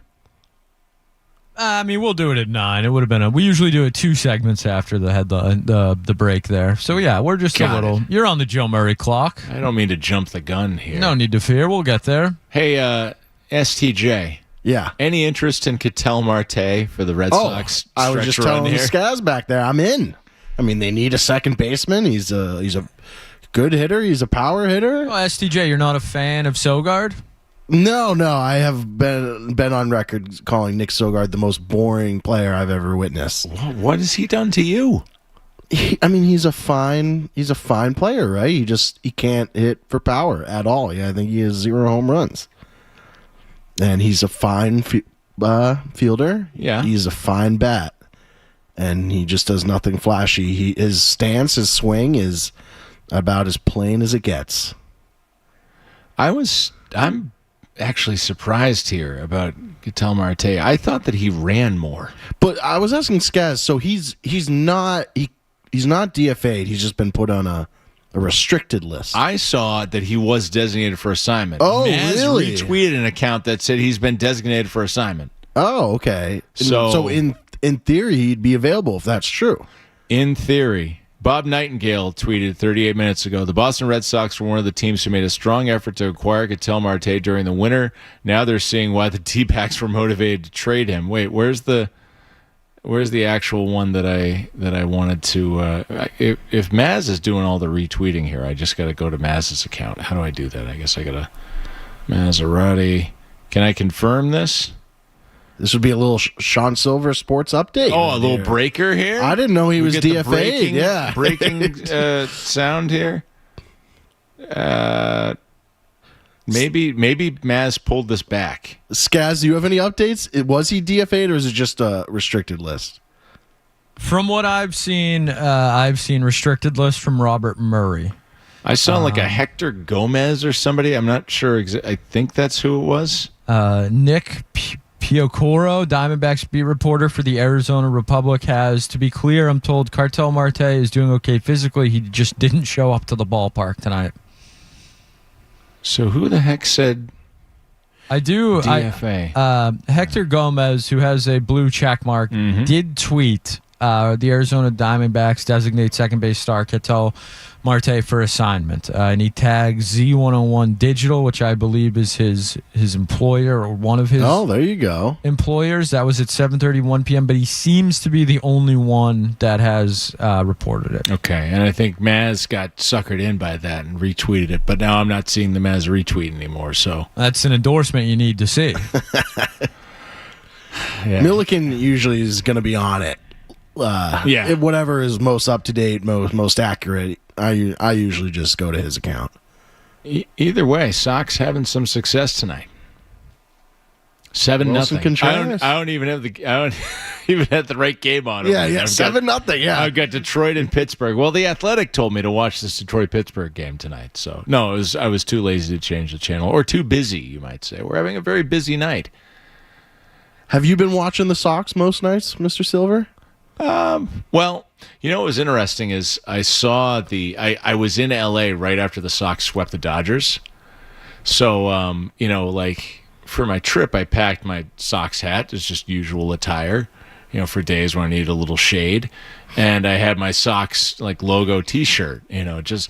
I'm like Jay-Z says, I don't rock jerseys. I'm 30 plus. I'm 43, so I've kind of dialed it down with my logo T-shirts a little bit.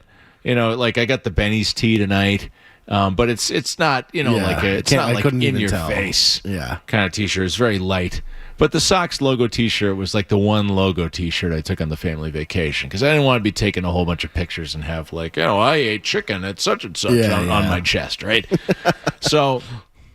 But the day I wore the Sox logo T-shirt, I was having people come up to me at the pub where we ate lunch and at Disney and just being like, "Oh man, they really put it on the Dodgers." Waiting in line to get on a ride, and it was just wow. Also, how tuned in these people were about the Dodgers. I thought they were a bunch of fair weather fans out there, but a lot of people seem to know what was actually going on with the Dodgers. Well, it's easy too with that team. I mean, that's the most exciting team in winning, right? Probably the most dominant team in sports. Sure, but I didn't expect people who are bandwagon Dodgers fans to or fly by night Dodgers fans to actually be watching the 162. They tune in for the playoffs or they wear the merch but they don't actually watch the games. So yeah, that was cool. Every night, because I feel like by the time my kids got to bed on the trip, it would be 11 o'clock back home. So I just go and just read up on the story of what was going on with the Sox. So from California. So that whole 9-game streak was while I was away. Which is just pretty fun to watch, piling up from afar. So yeah, since I've gotten back, I've watched a couple of these games. I had a hard time with the time zone shift. Yeah. Little jet lag since you've been back. Yeah, it's weird. I've been wanting to go to bed really early, and just I still haven't had a whole lot of energy. But you've been to every MLB stadium, haven't you? I have. So what was your review of Dodger Stadium? Would you say? Well, Dodger Stadium now. I believe, I could be wrong. I think it's the third oldest stadium.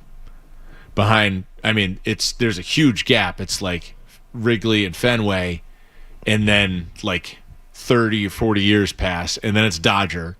Because, Wrigley and Fenway were 1912 and 1910, maybe? I feel like Wrigley was first. I could be wrong. And then Dodger is 1960 or something like that. And then you've got...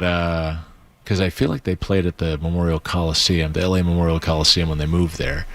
And then you've got, I'm trying to think what the next one after that is. But so I took it into account that Dodger Stadium was the third oldest stadium in the majors. It was pleasant. It was nice. It was pretty cool, there's quite a few fields that have palm trees around it and stuff. Yeah, I thought the view was the coolest Looking part. out onto the sometimes you see the sunset, you see the city in the background. The sunset was great. It is weird going to the stadium though, wouldn't you say? It's kind of in the hills. Yeah, you gotta walk a ways to well, they got the huge parking lot, right? Yeah. But also you can kind of just walk down. I remember seeing streams of people just walking down from the neighborhoods into the game, and it was just wow, this is really cool. It's part of the community. Was Old Oakland the worst stadium you've ever been to?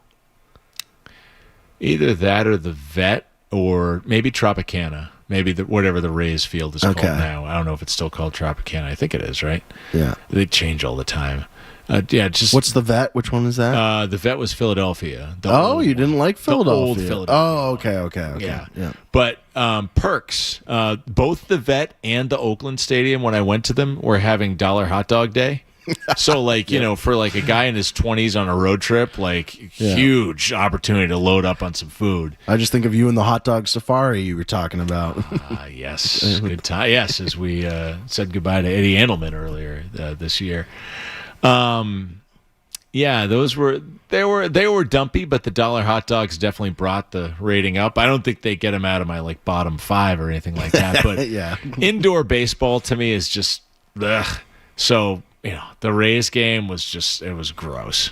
It was totally gross. The Ted Williams Hitters Museum was, or Hitting Hall of Fame was co-located there. I don't know if it still is, but it was within the confines of the stadium. So at some point during the game, I went out and checked out the Hitting Hall of Fame, out on the concourse. So that was cool. And remind me, why is it in Tampa? Ted Williams lived down there in the off season. Oh, okay. Stuff. Yeah. Okay. I think it had a permanent home along the Florida coast, where he actually lived. But then, after he died, they just, needed to put it somewhere, so they put it in the Rays ballpark. Did you pet the Stingrays in center field? I don't think I did. I don't think it's got to raise it a couple points. I have petted a stingray at the Boston. It's gonna be a good graphic. Sean Sylver petted a stingray. No, I'm trying. I did a lot of stuff. Tried to enjoy the little subcultures of all the different ballparks when we went to them. But Tampa was not great. Another cool thing about Oakland was their merch was really cheap too. It was just everything was a bargain at that Oakland Stadium. Who would you get if you could pick any player of Oakland's past, who would you get as we'll say a T-shirt? I'll tell you who I got. Oh, you got one. For $10. Miguel Tejada. Nomar Garcia. Oh, that's a good one. One season with the A's, and I got a Nomar A's shirt. You shirt. still have it? Mow the lawn in it. It's not, again, I'm not going to walk around in my Nomar Garcia. I think that would be to a nerd like me, that would be cool. And maybe not with the ladies, but yeah, I'd be like, oh, that's a cool shirt, Sean. Well, I use this line a lot when describing my T-shirts that I used to get for myself. I always say that I used to be more muscular, and that's why old T-shirts kind of hang off of me. But it was because I thought I needed to buy everything 2XL. And just stuck with that for 10 years, despite the fact that you see my body type right here, I'm wiry. This is a large T-shirt and it fits me fine. 2XL just hangs off of me. So that Nomar T-shirt's 2XL. So it's perfect lawn shirt. Perfect mowing lawn shirt. It's pretty big. It's long enough where it could be What were your other options? Brambles. Do you remember? Can you remember those? So this would have been athletics? 09, 2010, somewhere around there. Yeah. Trying to think of who was on the A's at the time. Was any Jeremy Giambi come and gone? Any of the Giambis were there? No, not by that point. Because Jason went to the Yankees in 03, 04, and then Jeremy was with the Red Sox in 03. So no Giambis. No Scott Hatteberg.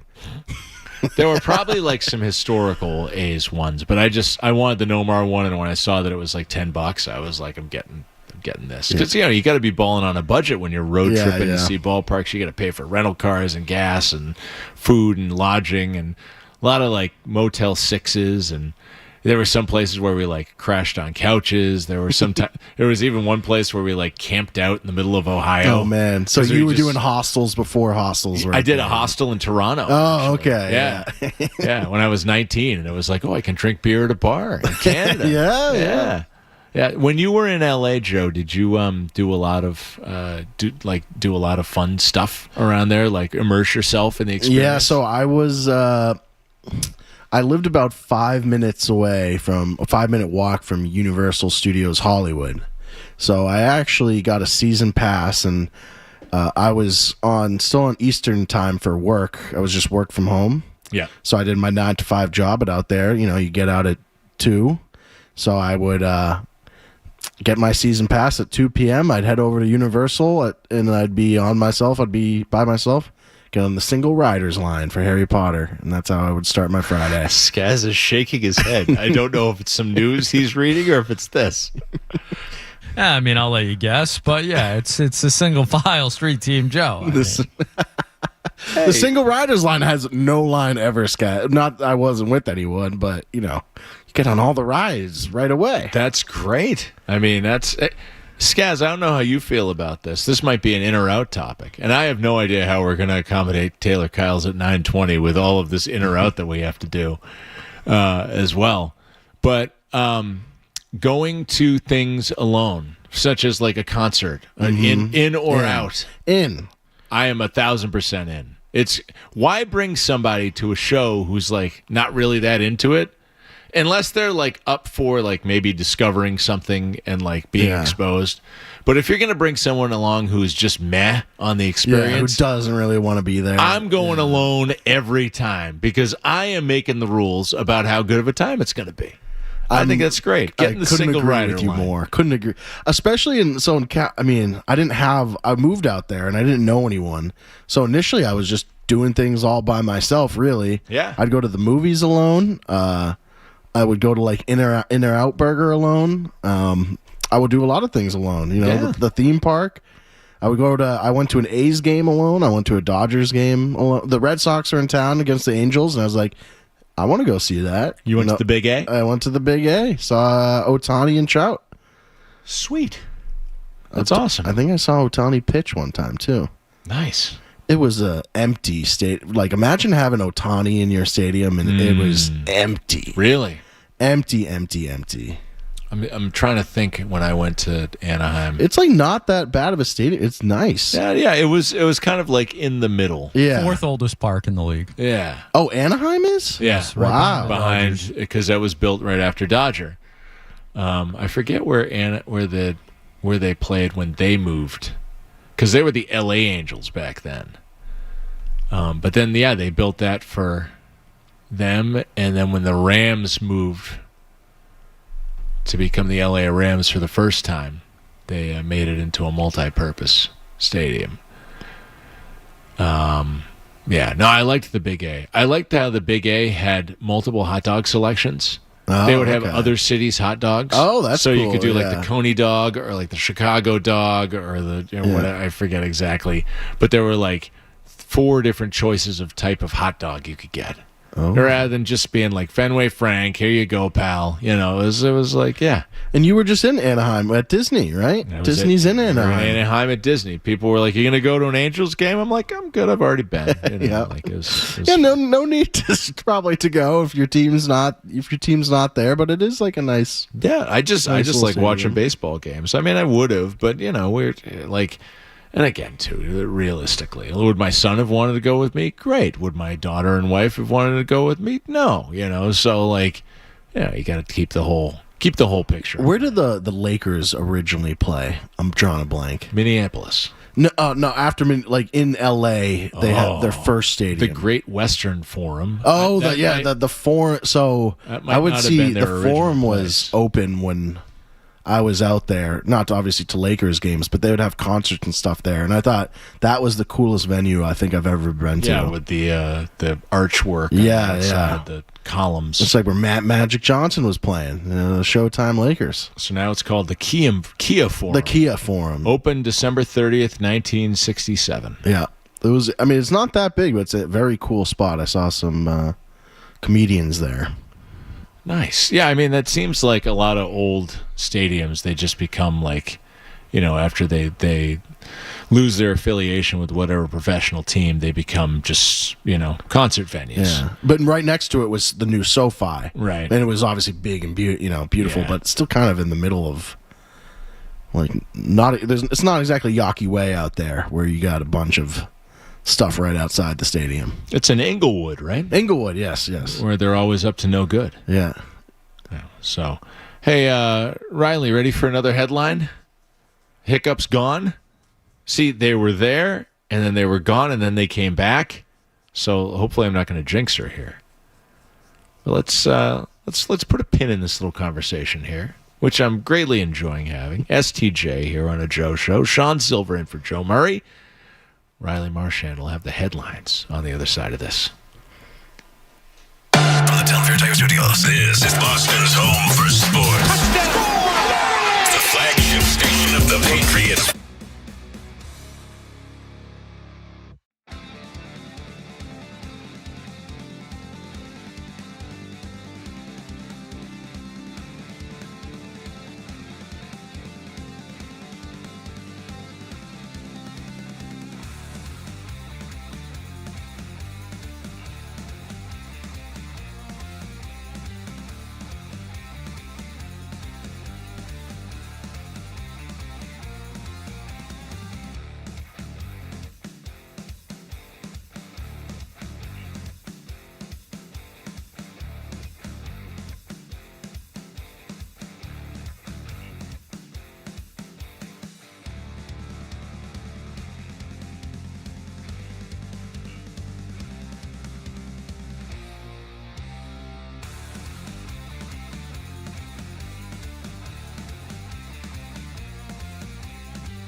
Erling Marte was DFA'd earlier today, so I wonder if that's where the mix-up has come to be. Wow. Are these Martes related? They are not. I've always kind of wondered. You got related. two MLB players named Marte. Sometimes talent runs in the family, like if anyone remembers the Catching Molina brothers. Yes, right? of course. Benji, Yachty, yes. Right, or the Perez siblings or the Martinez siblings, Pedro and Ramon, right? Both being pitchers. Good pull there, Skaz, with all the Molina names there. It's impressive. But Maz must have hated those guys. A couple of loads the Molinas were. Yeah, you can't. Adley Rutschman's physique, problematic for Tony Maserati. Oh, man. So, yeah, definitely want to talk some more Pats here. Obviously, you can look at things from a few different angles, but this Patriots team approaching joint practices with the Eagles. I know everybody gets a real big, they're real excited about joint practices, but a great opportunity to learn things. Obviously, playing out there with a team the caliber of the Eagles. Obviously, A.J. Brown coming from the Eagles. And, these guys will be matching up not too far in the future. So that going on at this week for the Patriots. We got a signing along the offensive line. Everybody pointed to the fact that they need some depth. I mean, the nuts and bolts of the team, the day-to-day development still going on.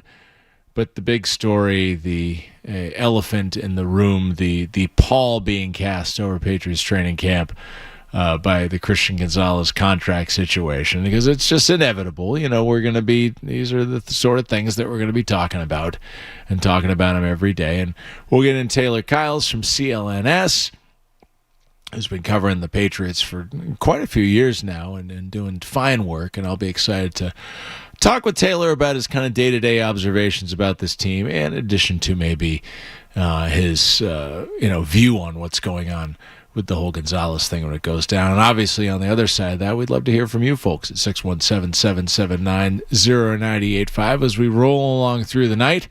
Some Patriots talk coming up next. Joe Murray out, Sean Sylver in. Skaz behind the board, intern Riley, street team Joe. It's just a poo-poo platter of goodness here on the Joe Show. More Joe Murray coming up on the Sports Hub.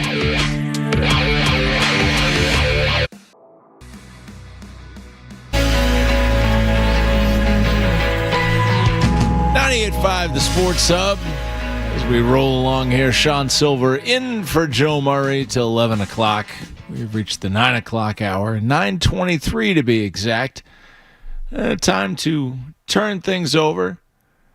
Well, I won't fully be turning the things over. I mean, that would be presumptive of me to say, hey, Taylor Kiles, come on over to 98.5 the Sports Hub, and I'm just going to give you this segment. Do what you want with it. I mean, I'm sure he could, but, the man's had a long day out of camp. Let's get to Taylor Kiles, CLNS, where he covers the Patriots Daily on various video platforms. Taylor, excited to talk to you again. Thanks for joining us tonight. Excited to be here, brother. Hey, you show me the path, and I will geek out for you. Never too late to talk some ball. Yeah, so day 17 today. Obviously, you're down there on a day-in, day-out basis. Where to start? I figured maybe on the offensive line, right? I think a lot of people agree that the Patriots' offensive line could be pretty good if health is in the mix. Obviously, it hasn't been. Sounds like we got a new face there on the O-line. So what are you seeing over there? Yeah, so I'll start with the new signing. The Patriots just added veteran Greg Van Roten. Previously with the Giants, he overlapped with James Hudson. He's on paper he's a tackle, but he's been playing guard for the Patriots over the past couple months because they didn't have a lot of depth at that guard spot. And Ben Brown obviously gets injured. Andrew Rupsich is on injured reserve. Ben Brown should be returning in a few weeks, but the interior, it was already pretty shallow before those guys went down, and then it was pretty much all your experience went down in one game. So Greg Van Roten, he's been in the NFL for 11 years. This is a dude with a lot of NFL experience, a lot of starting experience. He's a really big dude, kind of burly a little bit, but looking at the tape, I was pretty impressed by One, his pass protection ability. He only gave up 3 sacks last year and 1 quarterback hit as a starter for the New York Giants. And I think those 4 knockdowns came within a 3-week span. So you're talking about he went almost the entire season and didn't let the quarterback get touched. So I was very impressed by that.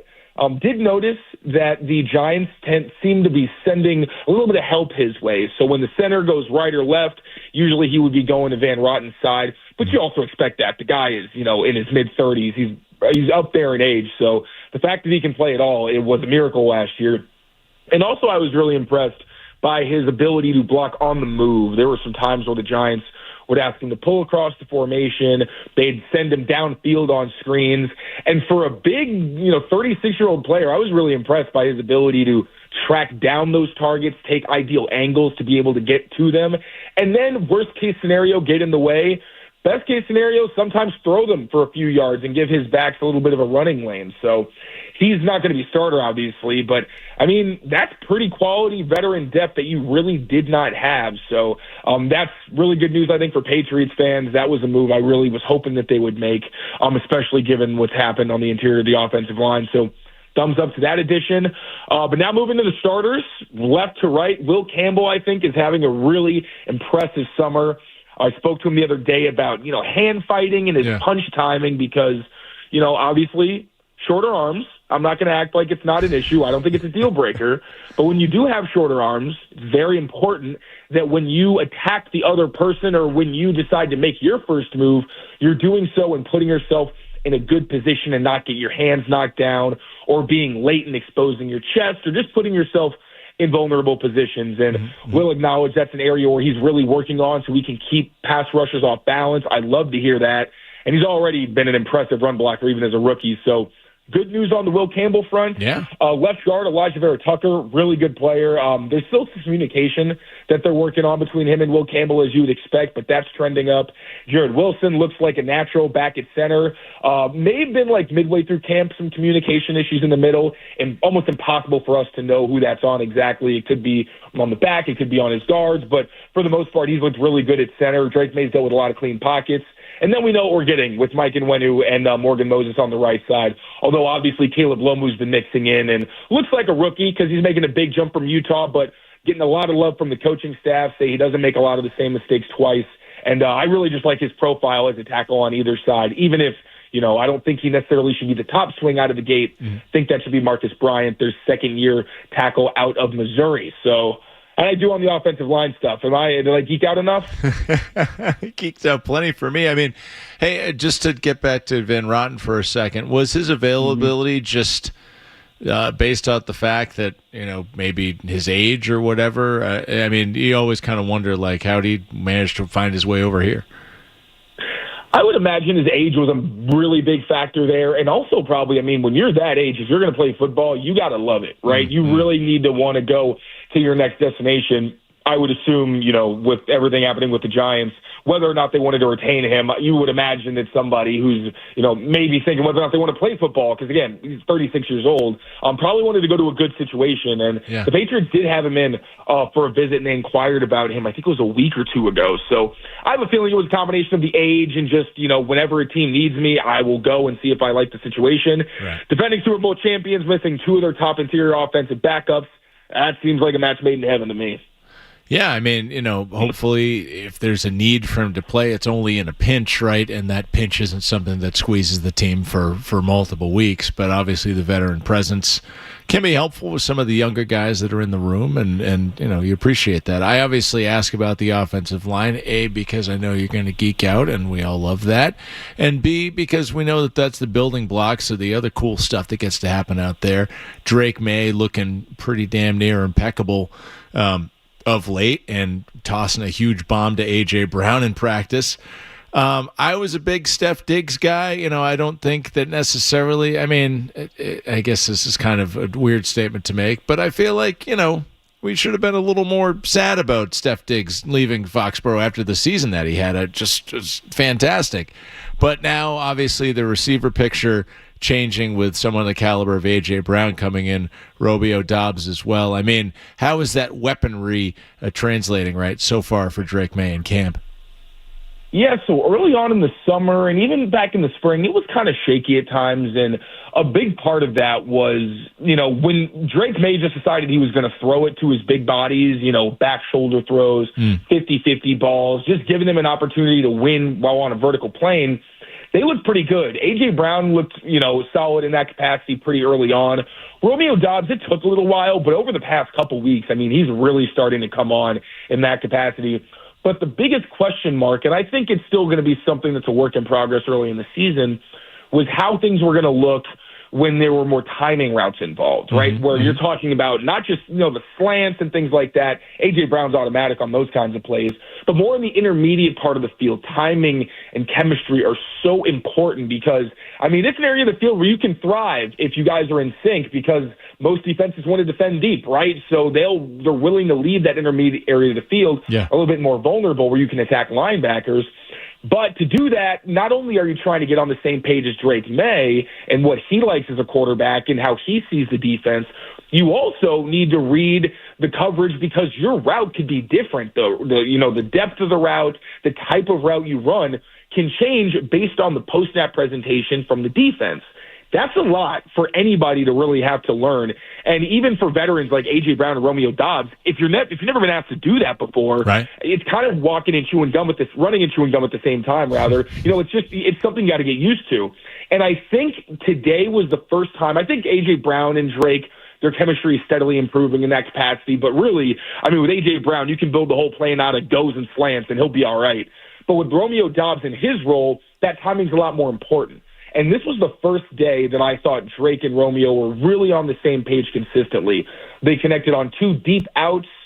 They also connected on a curl where I thought Romeo Doubs, who's been kind of shaky creating separation on the intermediate plane, I'll be honest, especially on some of the in cuts. I saw him use his hands to separate against a cornerback. Might have been Charles Woods to get open on a curl and catch it from Drake May. That was very encouraging. And even Mike Vrabel's acknowledged that Doubs is continuing to stack positive days. So I know there was some early, I wouldn't say panic, but maybe, a hesitance from Pats Nation about what was going on with their big free agent and trade additions. Sure. But it looks like they're really starting to build and at a pace that I think is realistic to expect. And I'm just excited to see how it continues to develop. Yeah, I know. I don't know how you feel. Probably, I don't know. Tell me how you feel about, camp and stuff.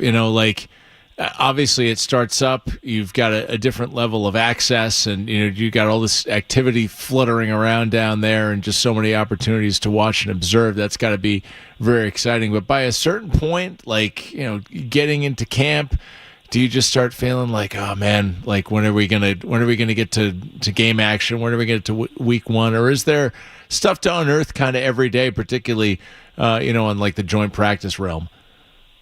Oh, joint practices, those are in some ways more important than the preseason games when you're talking about the guys at the top of the depth chart, because if they play a lot in the joint practices, a lot of the time you don't even see the third quarterback rep because the starters really don't play, especially the abbreviated preseason, just the way Mike Vrabel's really kind of run things. So the joint practices are some of the most exciting parts of the offseason, even if, you're in the dog days at that point and it's been a long time.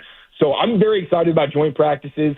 Of course, there is a level of, for lack of a better word, maybe mundanity that sets in when you're, when it's like a walkthrough, for example, and they're really not doing anything, or, you've seen the joint practices and the intensity there, and then you go to one where they're going against each other, and it's just different because they know what they're running, right? You know what the other team's signals are, their mannerisms, their tendencies, so everyone's on top of everybody, and you have some competitive days, and you have some where another side just has a beat on what you're doing. But, at the same time, it just is like an appetizer. Gets you more excited for the joint practices, the preseason games. And I always try to, when I'm starting to be like, man, this is starting to feel like Groundhog Day a little bit, I always remember my good friend ESPN Mike Reese. He always tells me, man, we have the best job in the world. And that is a great reminder that, hey, we're watching football for a living, which is pretty sick. So, I'm always grateful to be out there, not to sound too corny. It really is a dream job. So it's always cool, but there's levels to this, you get more excited for the joint practices, and preseason sets you up for the regular season. So it all builds on itself. Yeah, no, I totally feel you. I remember hearing sports radio or media described as the toy shop of journalism, right? So it's pretty good. And I know that when we've talked previously, and obviously watching your stuff over the years, I can see the passion just coming out in that. So there's no doubt that I know you're locked in. Now, some of the things that we have to weather, on that journey through training camp to week one might be something like the Christian Gonzalez situation. And obviously, like, there's the speculation side, there's the actual reporting side. Some places those things mix. I mean, where are you? What's your feeling on where we are with this particular situation right now? Yeah, I'm always upfront in that I am no expert in the contract area. I am much bigger on the X's and O's and all that. But of course, it's still a very important aspect of the job, and the situation, because the reason that Christian Gonzalez has missed practices is because of injury. He was defending Romeo Dobbs last week or a little bit before that. Came down pretty hard, and we haven't seen him since. So I think it's important to establish that he's not missing time for anything other than that. He's been a consummate professional on and off the field, and it's been, frankly, very cool to see Christian Gonzalez's growth. Like, as a human being, there's a lot of players, Keyshawn Bootie's even in that mix, where, seeing how they grow every year and when they get more comfortable in themselves and all that, one of my favorite parts of the job. But regarding the contract, before Devin Witherspoon signed, I had been saying that I think the Spoon deal is going to be when the clock starts, really, for Christian Gonzalez. That's happened. I do think that the clock kind of starts, and while Mike Vrabel has smartly said, every situation is kind of its own unique thing and all that, there's also just the ebbs and flow of the NFL, and Christian Gonzalez is objectively a better player in his position than Devin Witherspoon, even if they play different roles. So it didn't make any sense for Christian Gonzalez to sign first. But now, the timing and why this is taking a little while is you got to get to the minutia, right? Because Christian Gonzalez is now going to be the highest paid corner in the league. What exactly does that mean? Where do he and the team see things a little bit differently in his representation, obviously? And that could come down to guarantees. It could come down to where exactly the money lies. And, okay, we going to front load this, and a lot of the money you're going to get early on, and then maybe in the future we're going to give you a little less, and then we can renegotiate there. Especially because you got to consider the Drake May extension, of course, and all that. AJ Brown's on a pretty good deal. He's just got a funky contract because he came from the Eagles. But, there's cap maneuvering that has to be done. So there's a lot of things to consider. It's not just, Christian Gonzalez is going to be the highest paid. It's just not that simple, because there's other things like when we see the announcement, we're going to see one number, and then after like an hour or maybe a few minutes or whatever, we'll start getting the details of what that's going to look like. So I'm confident that something will get done, and a lot of that is because the Patriots have not even insinuated that they don't want to bring back Christian Gonzalez. And this is an organization that, like, you're Stephon Diggs. When Elliot Wolf was asked about him, he played toy, and he was very non-committal. But anytime someone talks about Christian Gonzalez, it is nothing but positivity. So I think something gets done. It's just, the devil's going to be in the details.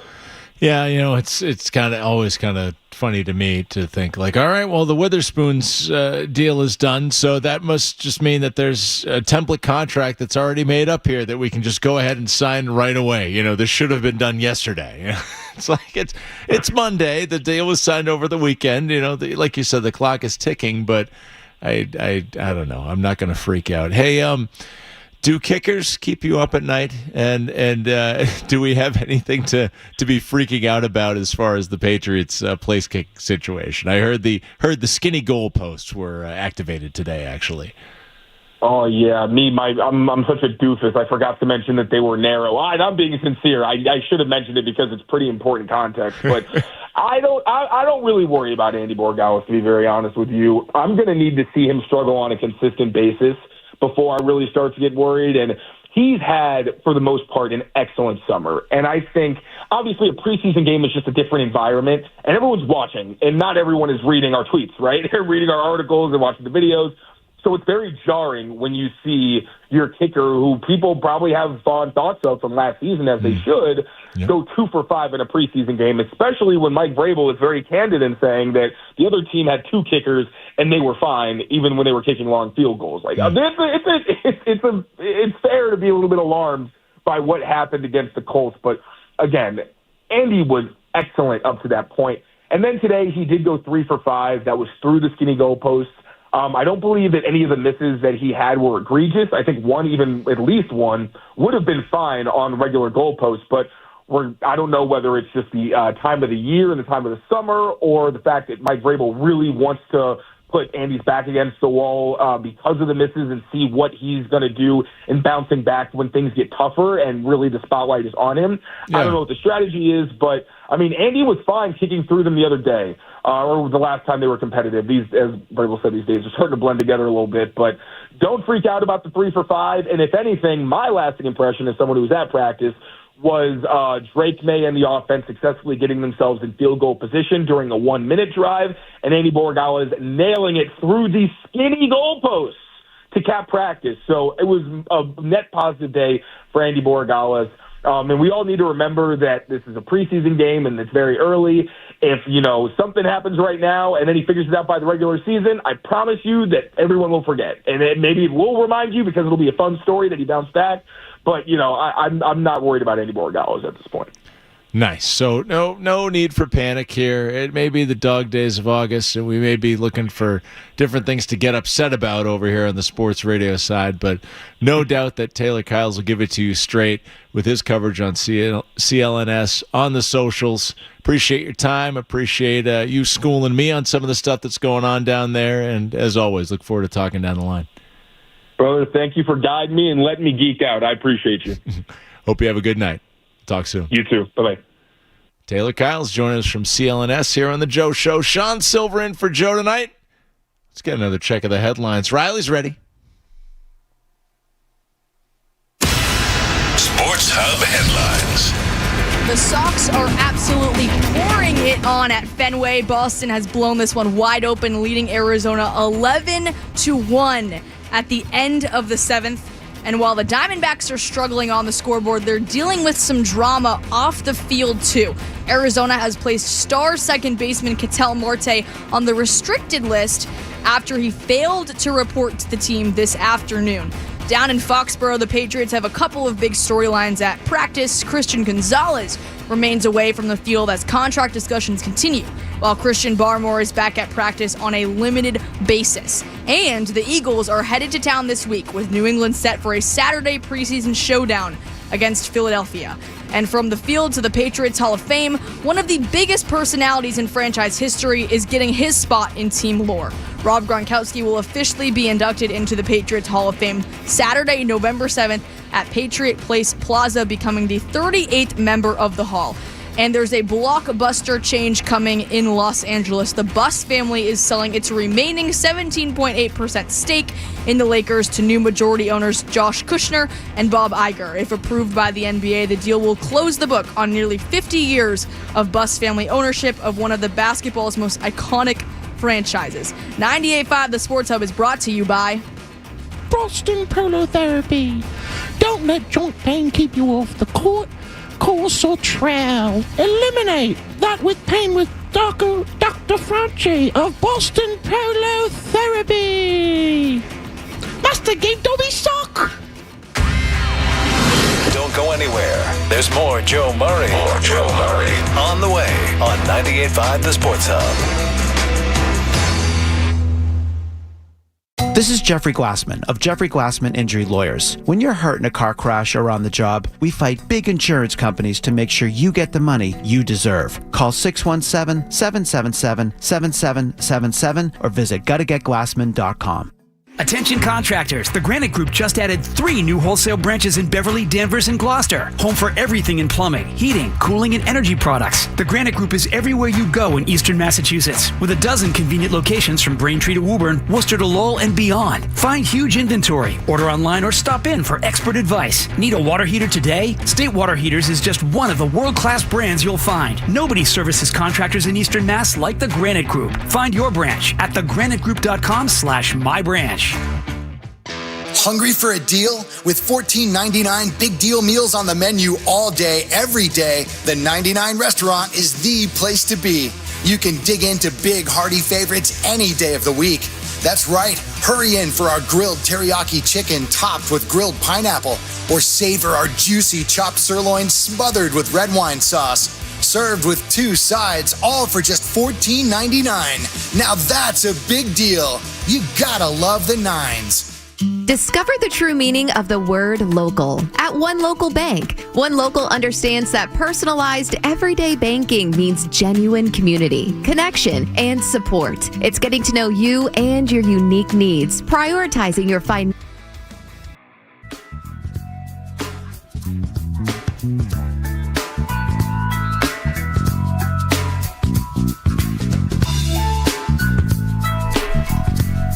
Oh, this is my kind of scene right here. This ain't a scene, it's an arms race. 98.5, the Sports Hub. Sean Sylver in for Joe Murray. Definitely enjoying myself tonight. We've had some great guests. Taylor Kyle's just on from CLNS. Aditya Shankar joining us as well from New York City, where he spins his comedy on the World Wide Web. If you're so interested, you can check it out. Wrap this thing up. Yeah, thank you, Leon. Unreal. Oh, man. Skaz is here in studio with me now. Riley Marchand and Street Team Joe. Riley, it's your last night of your internship.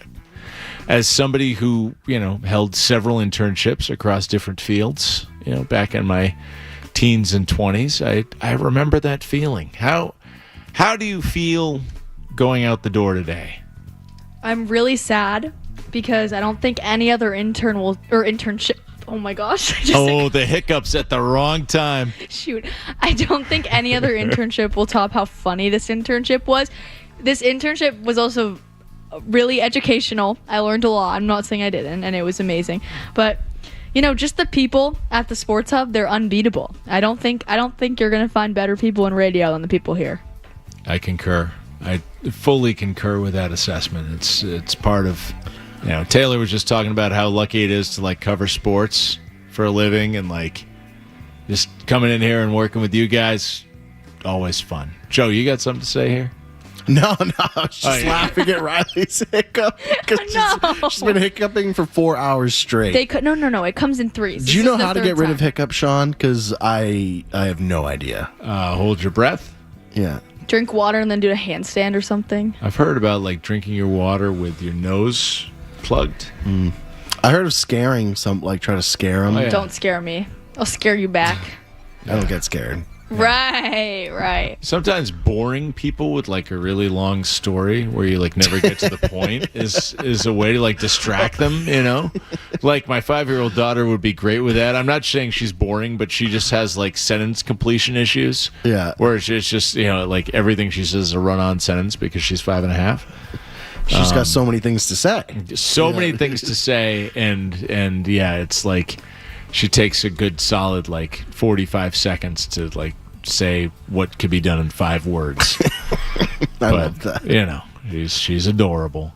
I need to get some some superlatives from Riley here on her way out the door. Was there a favorite segment? You talk about how funny and nice everybody is. Was there a thing that made you laugh the most this summer, or something that you sat in on that just really tickled you? I would say what made me laugh the most was actually that room. I forget what we always call it. What is that room called? This is the studio. Jock room? No, right Jock there. Room? The production room, is that what we call it? Yeah. The production room is the funniest room in this whole joint. That's what I'm going to say. Oh, I could tell. I was doing parts of the show, and I'm just talking, and meanwhile, everyone's having a good time back there. All right. Yeah. And my favorite segment was probably last Wednesday when we had everyone and their mother in the studio. Oh, my God. I saw mic. Intern Takeover. Yeah, so it was Zeke in that chair, and then it was Joe there, Derek next to me. I was sitting here, Street Team Joe there, and then Skaz in the back. It was, and this was at 10:40. Yeah. We had 6 people here, and every single person had a hot mic. Unusual. It for was that crazy. time of night. Yeah, that was very unusual. Yeah, that's probably the best segment I was a part of. That was awesome. What social media post did you have this year that got the biggest reaction? Do you recall? Yes. So it was the video of me answering the phones when Jaylen Brown got traded. It got 300,000 views. Wow. And it also popped off on LinkedIn. I got posted on the LinkedIn sports stories of the week. Yeah, so that one was the Nice. biggest one. Now I didn't expect that to pop off that much. I would kill for that kind of engagement on the Cracked Review podcast. No one is a bigger proponent of LinkedIn than one Riley. Riley. See you on LinkedIn. Can you redo? Get ready for my Can I post hire tomorrow. you to fix my LinkedIn? Of course, I love fixing people's All LinkedIn. right. But yeah, post You love- incoming. that's a weird hobby, but I like it. Post incoming tomorrow. Nothing like Street Team Joe getting the interns to. I will do it teach for him how to free. do LinkedIn. Finish sentence. Yeah. Getting the interns to teach him how to blank. It's like a Mad Libs. Aurora taught me how to do the podcast. Riley's teaching me how to do the LinkedIn. Jake was teaching me how to do a bunch of stuff when he was new. Just think about it when the Street Team Joe is in his fully formed state. Yeah. We're all in trouble. Yeah. He's gonna know everything. I know this I'm is just acquiring all my Infinity Stones from everyone. There we go. Our next Thanos. I know we're here for In or Out, but I just wanted to acknowledge the good work that Riley has done. What are you looking forward to the most your senior year? Because you're a junior, right? Yeah. Oh, no, junior. she's even more impressive. She's going to be a junior this year. So what are you looking forward to most about junior year? I think living in a city. So I live next to a farm. If people know that, I know I talked about it in the beginning of the summer. I have one neighbor. I live next to a bunch of open fields. I've lived next to cows. They smell. So I'm excited to live in a city and live in an apartment. That can smell too. Yeah, but new experience. I got my schedule for my internship. It's going to be some long weeks, some long days, but it's all going to be worth it in the end. And then just, I don't know, being with all my friends that I don't get to see all summer. I'm excited. But, it is sad because when you leave home, you get to see all your college friends. But then when you leave college, but then you don't get to see all your home friends. I messed that up a little bit, but Yeah. yeah. Yeah, no, it's exciting, but there's always winter breaks and Yep. whatever. So that's Has this cool. been your favorite job you've had so far, Riley? Yeah, definitely. Who do you like more, Joe or Skaz? We allowed to say What? Oh, wow. No, they're the same. They're the I'm same. looking for controversy. No controversy. They're the same. See, Good I time. wasn't. Skaz would rat us out. He'd be like, "Oh, I like I'm Riley better honest. than Oh, Joe, no. Street Team Joe." He's like, "Yeah, Joe Murray." What a terrible trait to have an honest producer back here. Yeah, Skaz would tell you his list of people in a second. I'll tell you the list of on-air staff in the order I like them if you want me to. We were talking about back there how bad it would be if Skaz was like not funny. Imagine he was just like so boring and not funny. It was so bad. I can Imagine if think Skaz had no personality. I can think of a couple of He was just like a producers brick over wall. the years who might resemble that remark. Oh man, yeah. I wonder where I rank on Skaz's list. High, Sean Sylver. You're high on You're that. high on Joe Murray's list and my. If you care about my list, you're high on my list. I care about Joe Street Murray Team has Joe's list. said on air so many times. He's like, "I want Sean Sylver to be working with me on nights." He said that. I cannot even tell you how many times he said that. Joe's the best. Like I said, my first friend in radio. He just got put together like a ton in like 2014 and 2015 when I started here, and it was just like I feel like I've known this guy. I feel like I went to high school and played basketball with this guy. He's, just, he's Joe. He's Joe. So we're here for In or Out. Oh, what do we got here? What do we got? Yes, gentlemen and Riley, a Monday, August 17th edition of In or Out. Let's start with some ice cream. Why not? We're all fans of ice cream. An ice cream shop in New York has recently released Diet Coke and Mountain Dew flavored soft serve ice cream.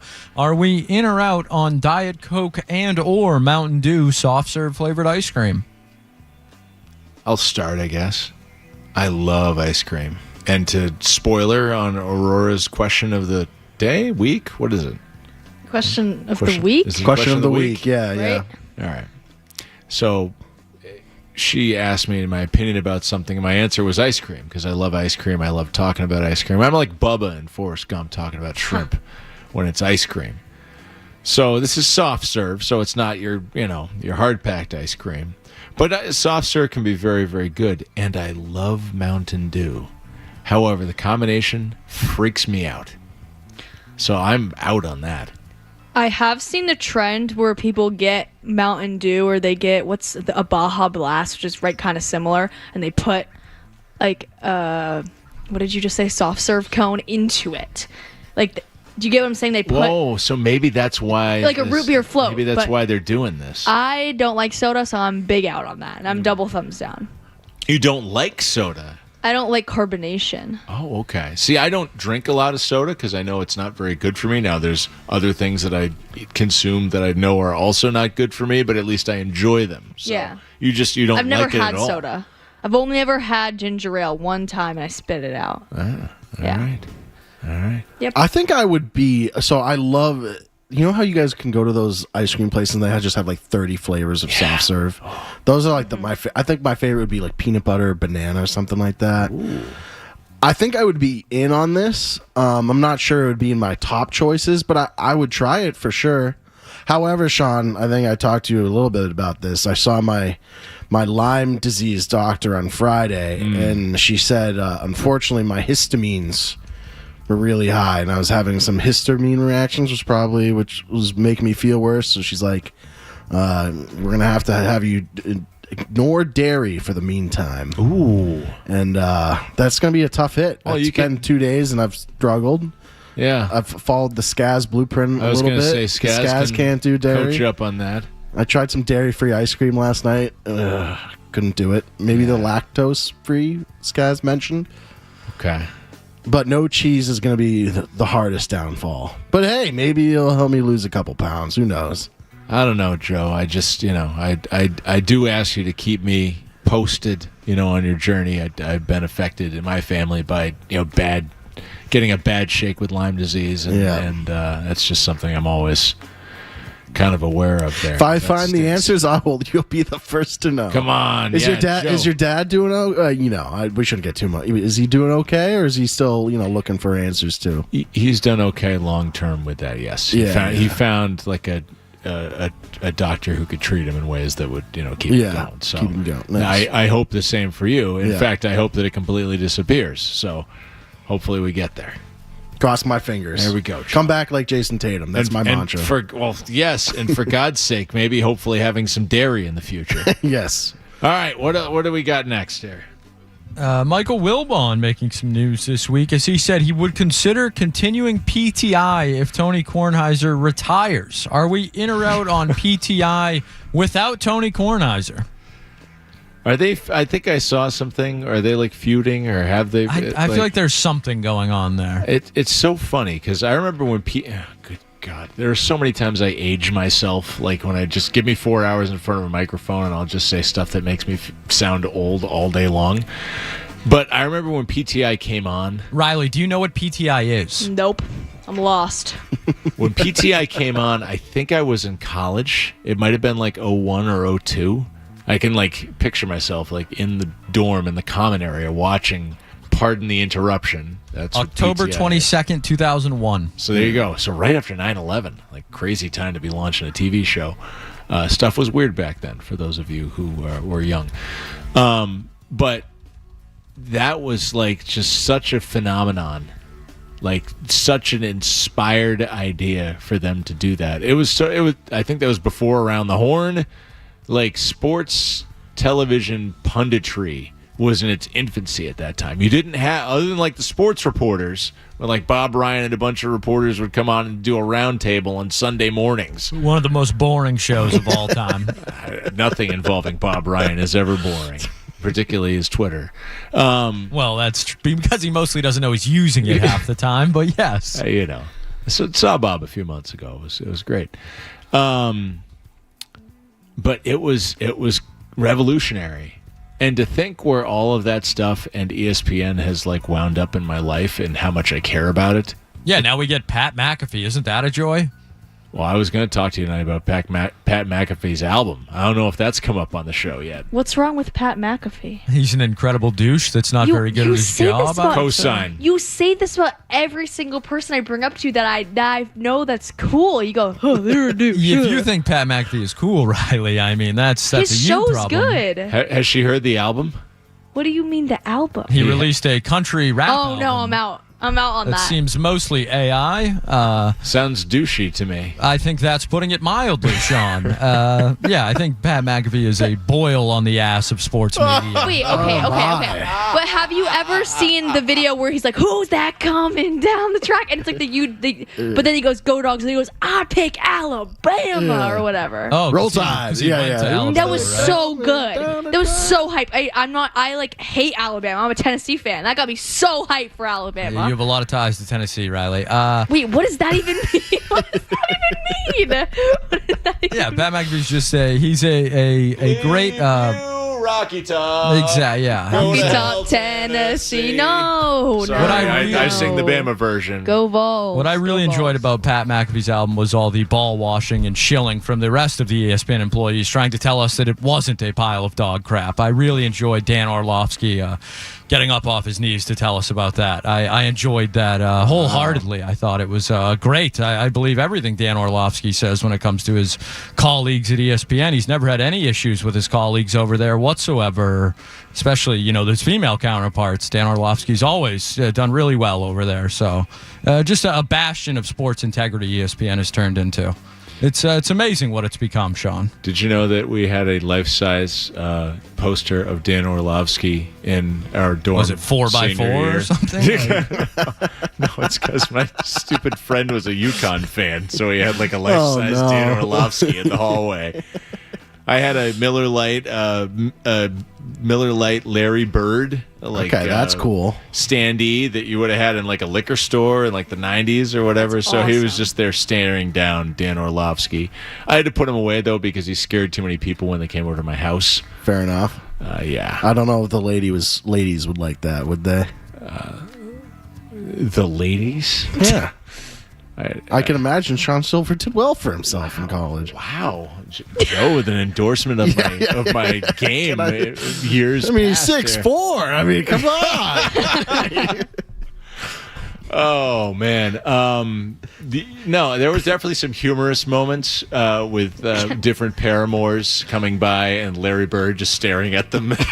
Yes, I'll leave it at that. Did you ever have fat heads? Like I had fat head. Fat head. You don't know what fat heads That was are? a big thing. Fat head. Oh, like the big giant heads you could hold? No, the yeah, things I'm you would lost.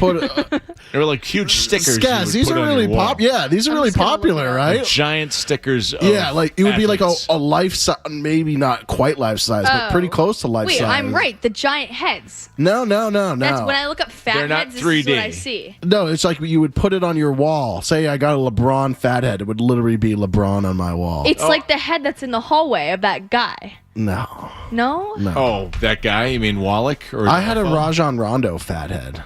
That guy, how dare you, Riley? I'm sorry, I don't John know. Wallach. I don't know. That I don't guy. know his name. Guys, you know what I'm talking about, right? Fat heads? No. Yes, of course. Yeah, see, okay, thank you. Yeah. I didn't have one. I was kind of like, I feel like fatheads came out when I was like in my 20s, and I wasn't really considering getting fatheads.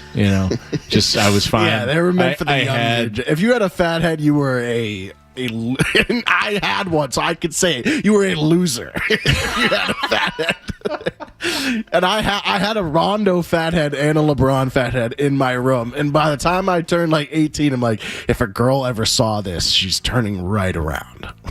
right around, into a place of amorous things. You think NBA jerseys are immature for guys to wear? I think a fat head is way more immature. Dude, you should have seen like my apartment in Boston. I lived in cut this room into thirds, and that was like my apartment in the South End. So I was like 30 when I met my wife, and my apartment was just like floor to ceiling, like sports and music, just stuff. It was just stuff everywhere, and just I had like a Bird jersey, I had like a Dominique Wilkins jersey. Were they signed? No, Oh, they're just okay. just framed jerseys. Framed jerseys, okay. And I was cheap, so I didn't buy like shadow boxes. I just got like frames at Michael's and just like flattened them in the frame and just hung them up. Just a dude's paradise. Oh yeah, Larry Bird was in there, just staring you down. trying to think of what else I have. All this stuff is put away. All the albums. So many your 1 penny albums. That you got. Many albums. Crack Review Podcast on socials. Shameless plug.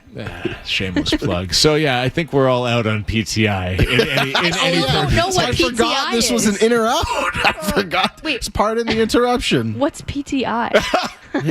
Pardon the interruption. Pardon the interruption. Yes. It was one of the first talking head sports shows with Michael Wilbon and Tony Kornheiser. So Riley would not like it. You would not like it because the clock would make her go crazy. Oh, yeah. Because each segment they will have okay, you have about a minute to talk about this subject. Oh, I would go over it every time. It would tick down. They and it'd be abuse the clock, Yeah, but yes. But it have a abuse buzzer, the be like, clock. and then you have to stop talking about it.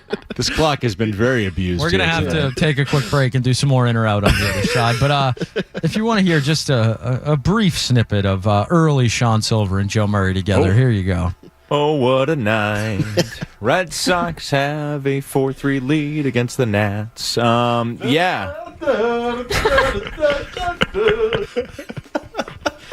So, as much as things change, they really do stay the same on the night show. And there's always some singing and some goofing around going on. Do you have any context for that clip, Sean Sylver? The Sox had a 4-3 lead on the Nationals, clearly. It was, I believe that was 2018 is the date on that clip. 2018, wow. Interesting. Yeah, no, I'm trying to think, how, obviously, we don't have the two host format on the night show anymore, but how many night shows did Joe and I work together over the years? Hundreds, I'd have to imagine. If not, definitely the dozens, if not the hundreds. But because there was a whole rotating cast of us on the night show over the years, so it was a very volatile place. Hosts coming in, hosts coming out. Oh man! But yes, the curator there, watching all of us and waiting for us to mess something up or do something funny so he could save the audio.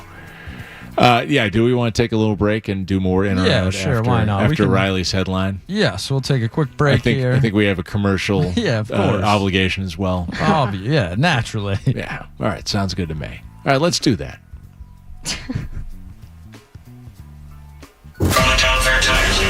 Dutcher and Hardy, Zoe and Beetle, Felger and Maz, the Bruins, the Celtics, the Pats, the Revolution. Saturday preseason matchup with the Philadelphia Eagles coming into town this week.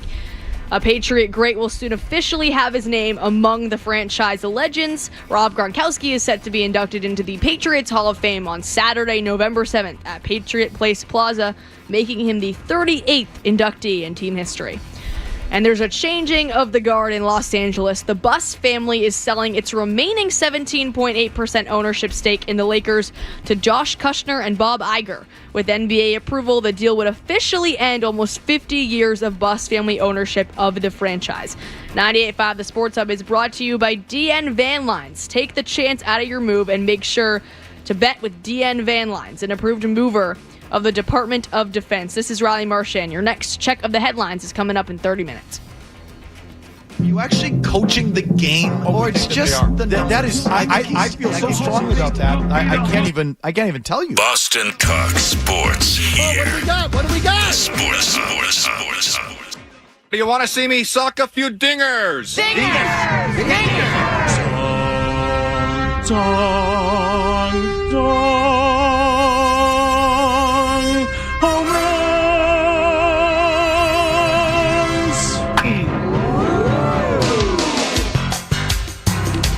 Oh man, the voice of an angel.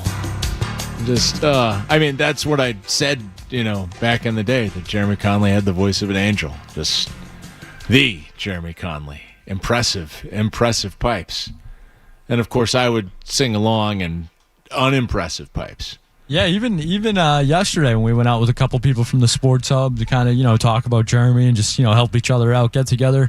Some people did not know that was the Jeremy Conley. He did a lot of the singing for the Dong Report intros over the years, and Joey Murr's Summer Hits, which have become quite popular the last couple of years. Jeremy Conley often doing what you would think is professional background vocals, but no, that is the Jeremy Conley in the background of a lot of those songs. A very good singer who was in the chorus for most of his life, I believe. Yeah, so many good Joey Summer hits over the years. And I feel like that might have started with Deering. I could be wrong. That sounds right. And then Jeremy, continued on those. But yeah, you mentioned. Excuse me, I had to cough, not like one of Riley's hiccups. But you mentioned the singing voice. I don't know. I just went into my tweets, like looking for stuff. Wait, she's hiccuping again? They're back? I just hiccuped. I'm going to mute my mic. No, it's cool. I mean, it's kind of nice background noise and an excuse to laugh. But I was going in my tweets. I was looking for stuff that, tweets that included me and Jeremy. And I was reminded of the fill-in host power rankings that he used to compile. And it was all based on, this was kind of, like a joking ranking system, but obviously very serious because it was Jeremy. It was all based on how well you took care of the guys in the back. So, you got to bring in food. Joe Murray was often high on these lists. Joe Murray killed it. And so, yeah, I found some tweets where, McCone was dominating, and Jeremy would be, trash-talking me because McCone, hit it out of the park so well with just bringing in, the perfect pizza or wings or whatever. And I tried. There was one St. Patrick's Day where I got, 6 Shamrock Shakes. Oh. Because I just figured, I would be there, whoever was hosting would be there, Jeremy, somebody who's working with Jeremy probably, and then, there's probably just a couple of people, milling about. So everyone would get a Shamrock Shake. No, people didn't like Shamrock Shakes, or there weren't as many people here as I expected. So the Shamrock Shakes just went to waste. I tried to do as many as I could. You know me, Joe. Can't let any food go to waste.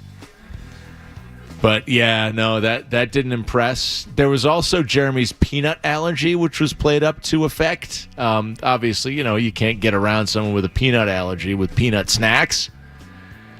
And I think somebody brought in Reese's one day to share with the guys in the back.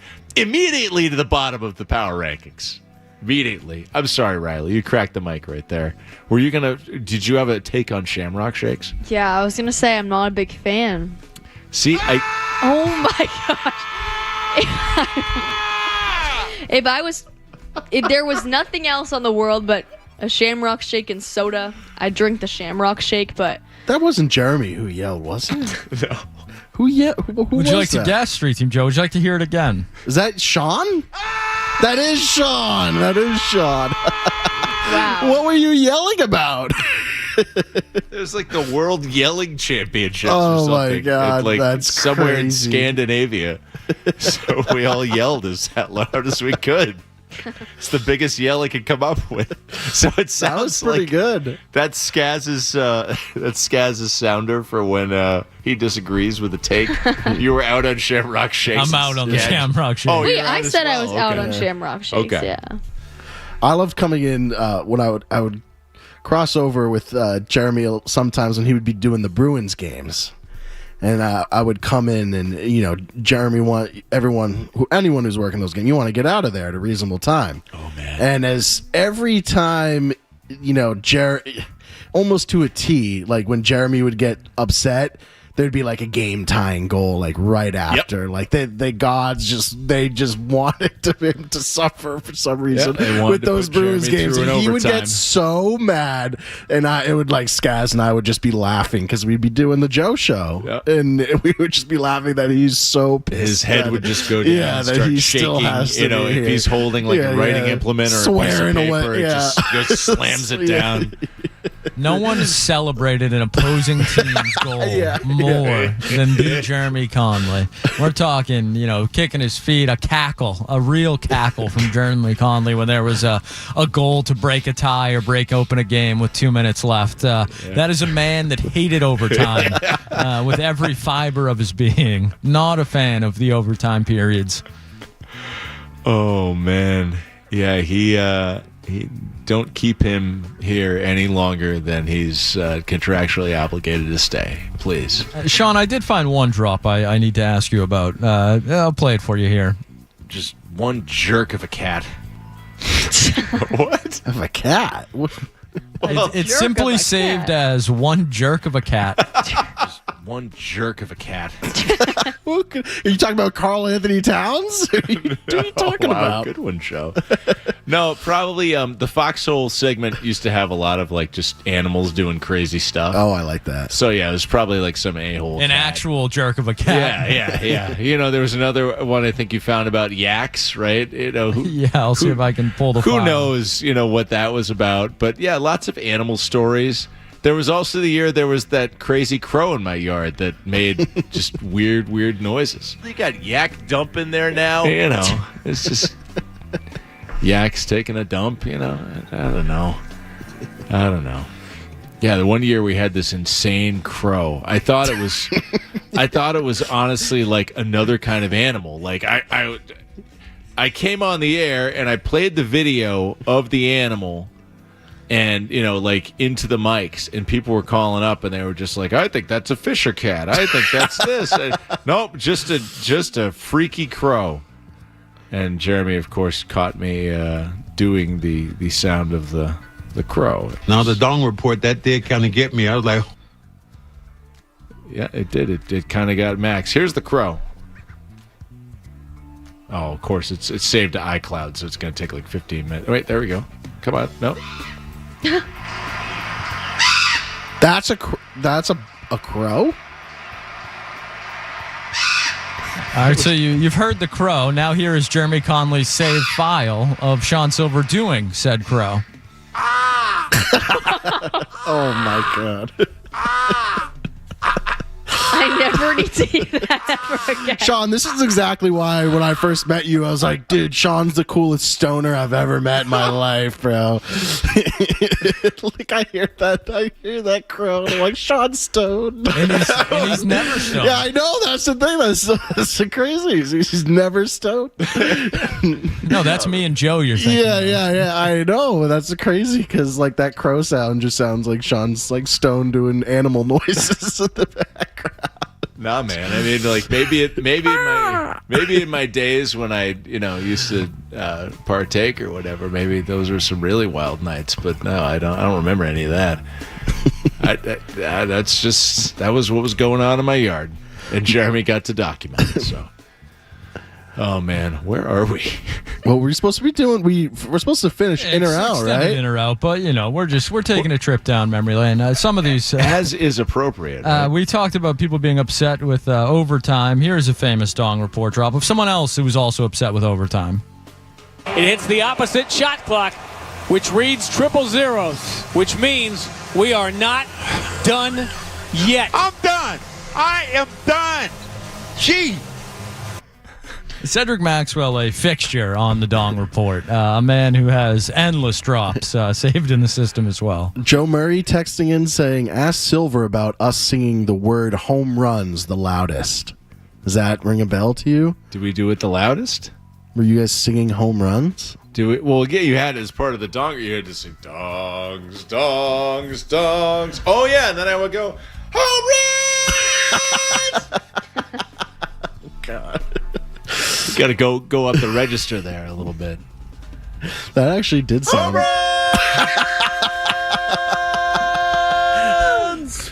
There it is. Listen to Joe at the end. Home runs! Ooh. I'm sorry. One day when I leave this place, or who knows, maybe I'll be like, I don't know, name your person who stays in sports radio way too long in a part-time capacity. But these are the moments that I want to remember here. Just stinks the occasion upon which we're remembering them for sure. What is that? That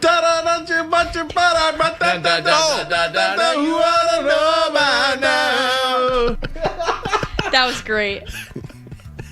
Sean Sylver, is that some? What is that? Is that Elton John? It's Billy Joel. Billy I'm Joel. moving out, right? My apologies. Isn't there oh God, isn't there one of me and Joe singing and I guess that's why they call it the blues. I don't know. Oh, jeez. Oh, eating contest. You ate an entire buffalo?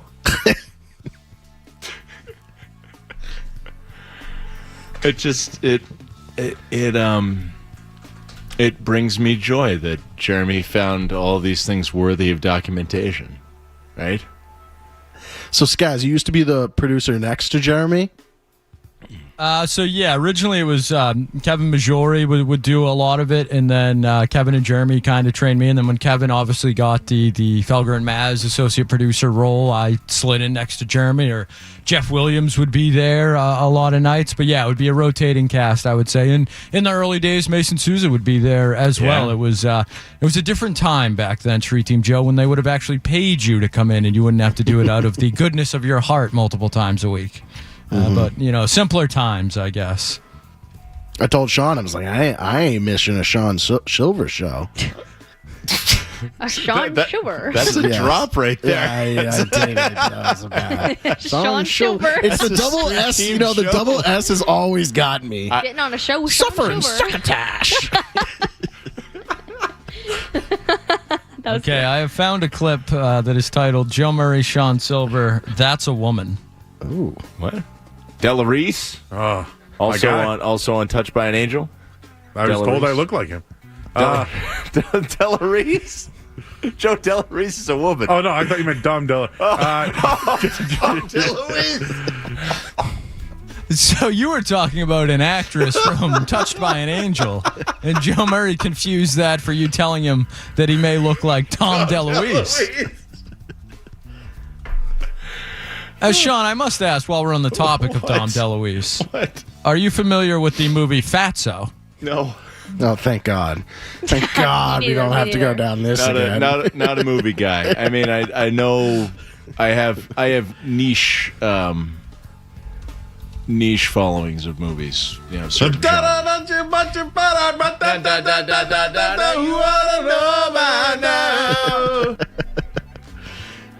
You and Joe could sing a little bit, huh? You guys got the pipes. You should have heard us at Beatles karaoke. I think I got a video of us singing Traveling Wilburys. Joe and I have a contest. We're doing singing contest song of the summer. So we're supposed to each pick a song of the summer and sing it. We're doing that? Yeah. So you want in? Oh, yeah. Well, no, I'm not saying like we. I mean... No, like I would love for you to be in. How do I get in? Yeah, so, we have it's an open competition. It's like Patriots training camp. You're in open again spots. this week at night, Sean, right? I am. We'll have to record some. Yeah, we'll you get gotta, some work in then. The thing is maybe Sean Sylver gives us the song of the summer from 1996 or something. Are you up to date? Are you up to date with your songs of the summer? I was gonna say that was really tough. It's really hard for me to think. I follow this account on Instagram that tells me like what the cool songs are. Oh, okay. So is it that? Okay, yeah, no. Oh, it's so bad. I don't know anything. Sean, I remember your music taste. I remember we were going over one. You like Green Day, right? Not particularly. Oh, okay. I guess it's right. I mean, I respect Green Day. They have been coming on my Instagram feed a ton, and it's. Who's the main Billy Joe Armstrong, and how he used to perform when he was younger, just like on all sorts of drugs. He would be like, "Roo, roo, roo." He'd be barking into the mic, and I was like, oh my God, like this actually used to happen, and like he has a great voice though. What, aren't performers today like all hopped up on something? No, I mean they are, but I feel like pretending to be a dog and just saying like like he would just like There's laugh. Got to be some artist nowadays that pretends to be a dog. What about I feel like I missed the punk rock era, and I'm just sad about it. You know what? I took I listened to that guy that Riley told me about. Who? Oh, your favorite person, right? Is Morgan Wallen? No, not him. Oh, rats. Somebody else. I gotta look it up on my phone here. Let's see. Oh wait, that's not it. That's the Crow. Oh my gosh. No, I listened to the guy. Oh, jeez. You know what's funny is Can you name a song? no something about the Indians or whatever. Oh, Tyler Childers. I listened to Tyler Childers, and then Sean listened to Tyler. I went What's to wrong with Tyler Childers? I went to a cookout. You should listen to Lady May by Tyler Childers. It's All such right, a good Lady song. May. There we go. There you go. Listen to Lady May. Not to be confused with Billie Holiday, Lady Day.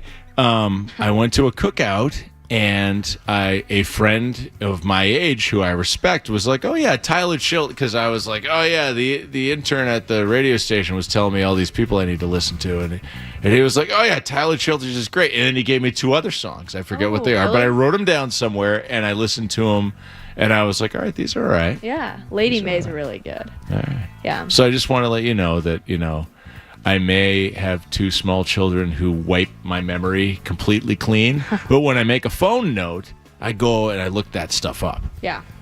And I appreciate the suggestions. But yeah, Song of the Summer. I mean, Joe, what are you choosing? I don't know if I can reveal that. We're in competition. Wait, yeah, Street Team Joe can. I have my song. Go ahead, Riley. It probably stinks. Gosh, how rude. How rude. This young woman is leaving our program in about 24 And minutes. he's just been hating on me the whole night. It would be odd if we change things up now. Okay. How many times was Skaz was he nice to you for a day or no? He was was it like nice to 2 me, like- sessions in? He's like, yeah, all right. He was nice to me like the first day because I probably didn't speak. But once I started talking, he was just like, Riley has a notably bad taste in music, which has Oh been my well established on the night show. It's not not new. Okay, Song of the Summer, Stupid Song by Olivia Rodrigo. That's actually not that bad. I'm with you on that. Yes, I like How do you Olivia sing Rodrigo. it? Can you I give us like a little Rodrigo. preview? She's I don't- good. I can't sing on the You radio. could sing. No, I can't sang on the do it. radio. I can't do it. I can't. He can Well, play I don't it, know though. how it goes. Guys, cue it up. He's Cue it up. We don't have the rights to that. No, really? What if Now you have to sing it. Sorry, Riley. I can't. I don't know what you're talking about. Sean, can you sing it then? I've heard it It's and like- I like it. I don't have it in It's my like ear. I want you more than any stupid song could ever sing, and then she goes like, "Oh, what does she go? Every night like the one before. Dream of you from like 1 to 4. Positively and truly sure. Nobody's wanted to Riley, you can sing. Every I don't night know like why the you're one scared before. to I'm not. sing. That's not me singing. I was talk singing. No, but I mean, you got some Positively and truly sure. Nobody's wanted somebody more. It's the thing that I can't ignore. No. Okay. It's the thing that I can't ignore. Tell your friends if you're mine, I'm yours. With the hand in my heart, I swore. He's getting it wrong, but it's okay. Or it's like Wow, you're a Sean, spark I in didn't the know dark. Sean was up with the times like this. I've heard it maybe 2 or 3 times, and I was like, "That's good. I gotta." But I don't even know this song. I made like a You should phone listen note. to and it. I was like, I gotta listen to more Olivia Rodrigo so I can be hip. Do you know Expectations on her new album too? Oh my god, Probably, so I probably good. heard it. It's so good. I think That's the best one on the album. that was. Have you heard this? What? Street Team Joe singing. Polka polka. You gotta. Do you have me doing? Like Home Alone? Yeah, that was. Can you sing any Sabrina Carpenter like right now? Like, do you know House Tour? No, but Scav, do you want have "Burning Up" saved back there or no? Or just sing it again. Yeah, I mean, you could just sing. Just sing it again. Cue up Sean, Burning do you Up. do you know You need to hear "Burning this. Up"? Burning Up by. Jonas Brothers. Yeah. I think so. Okay, listen to him sing. Should I, mean, get again? Poor Yes. people at home. Do They have it. to listen to I'm a this. sucker for you. Yeah, that's another good Jonas Brothers song. I posted the Burning Up one on my story when he sang it. I'd have to have background music this time, but Do you think? I don't think he's doing it. Doesn't look like it. He's on his phone. I don't think he's queuing up Burning Up. No. Oh, we don't get it. What about Watermelon Sugar? And the YouTube's blowing up over this right now. Over a lot what? of fan of Sean Sylver's pipes. Thank you for loving my pipes. Joe Murray also wants to know about the Golden Child. Oh, the Golden Child. What's that? Stop making things about me, says the kid who was raised an only child and loves attention. In 2002, my college, Stonehill College, did an on-campus event where they held a professional wrestling match, so that the pro wrestling group came to our school, set up a ring, and all their characters, they did a thing. But before it, they had a contest where, if you were a student, you would create your character and pitch it to a group of judges. And mine was among those picked. And the wrestler his name was the Golden Child. No. He was a lot like Macho Man Randy Savage. Go figure. So you're good in competitions, huh? You've had a lot of isn't that your origin story for on air? Yeah, I guess. I don't think of myself as someone who enters a lot of competitions, but I guess I maybe have a high success rate. Yeah, you're performing well. No. But yes, the wrestling Should I know match, who the Golden Child is?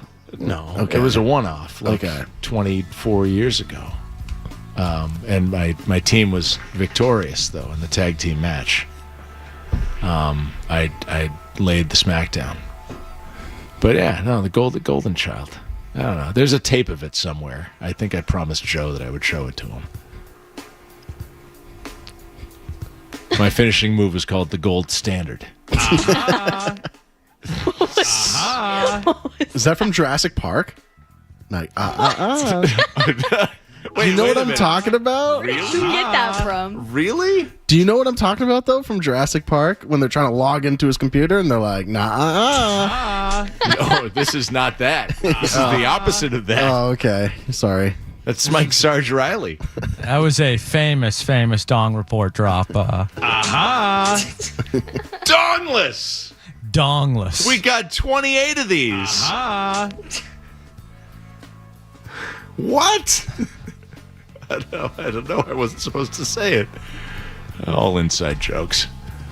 I mean, what percentage of the current listenership remembers all of that? I wonder. Dongless! Yeah, right? Oh my gosh. The voice of the Gillette Stadium right there, ladies and Yes. Voice of the World Cup. Voice of the World Cup. Needham's own. Are we supposed to break? Yeah, why not? We can try it out. It's been a while.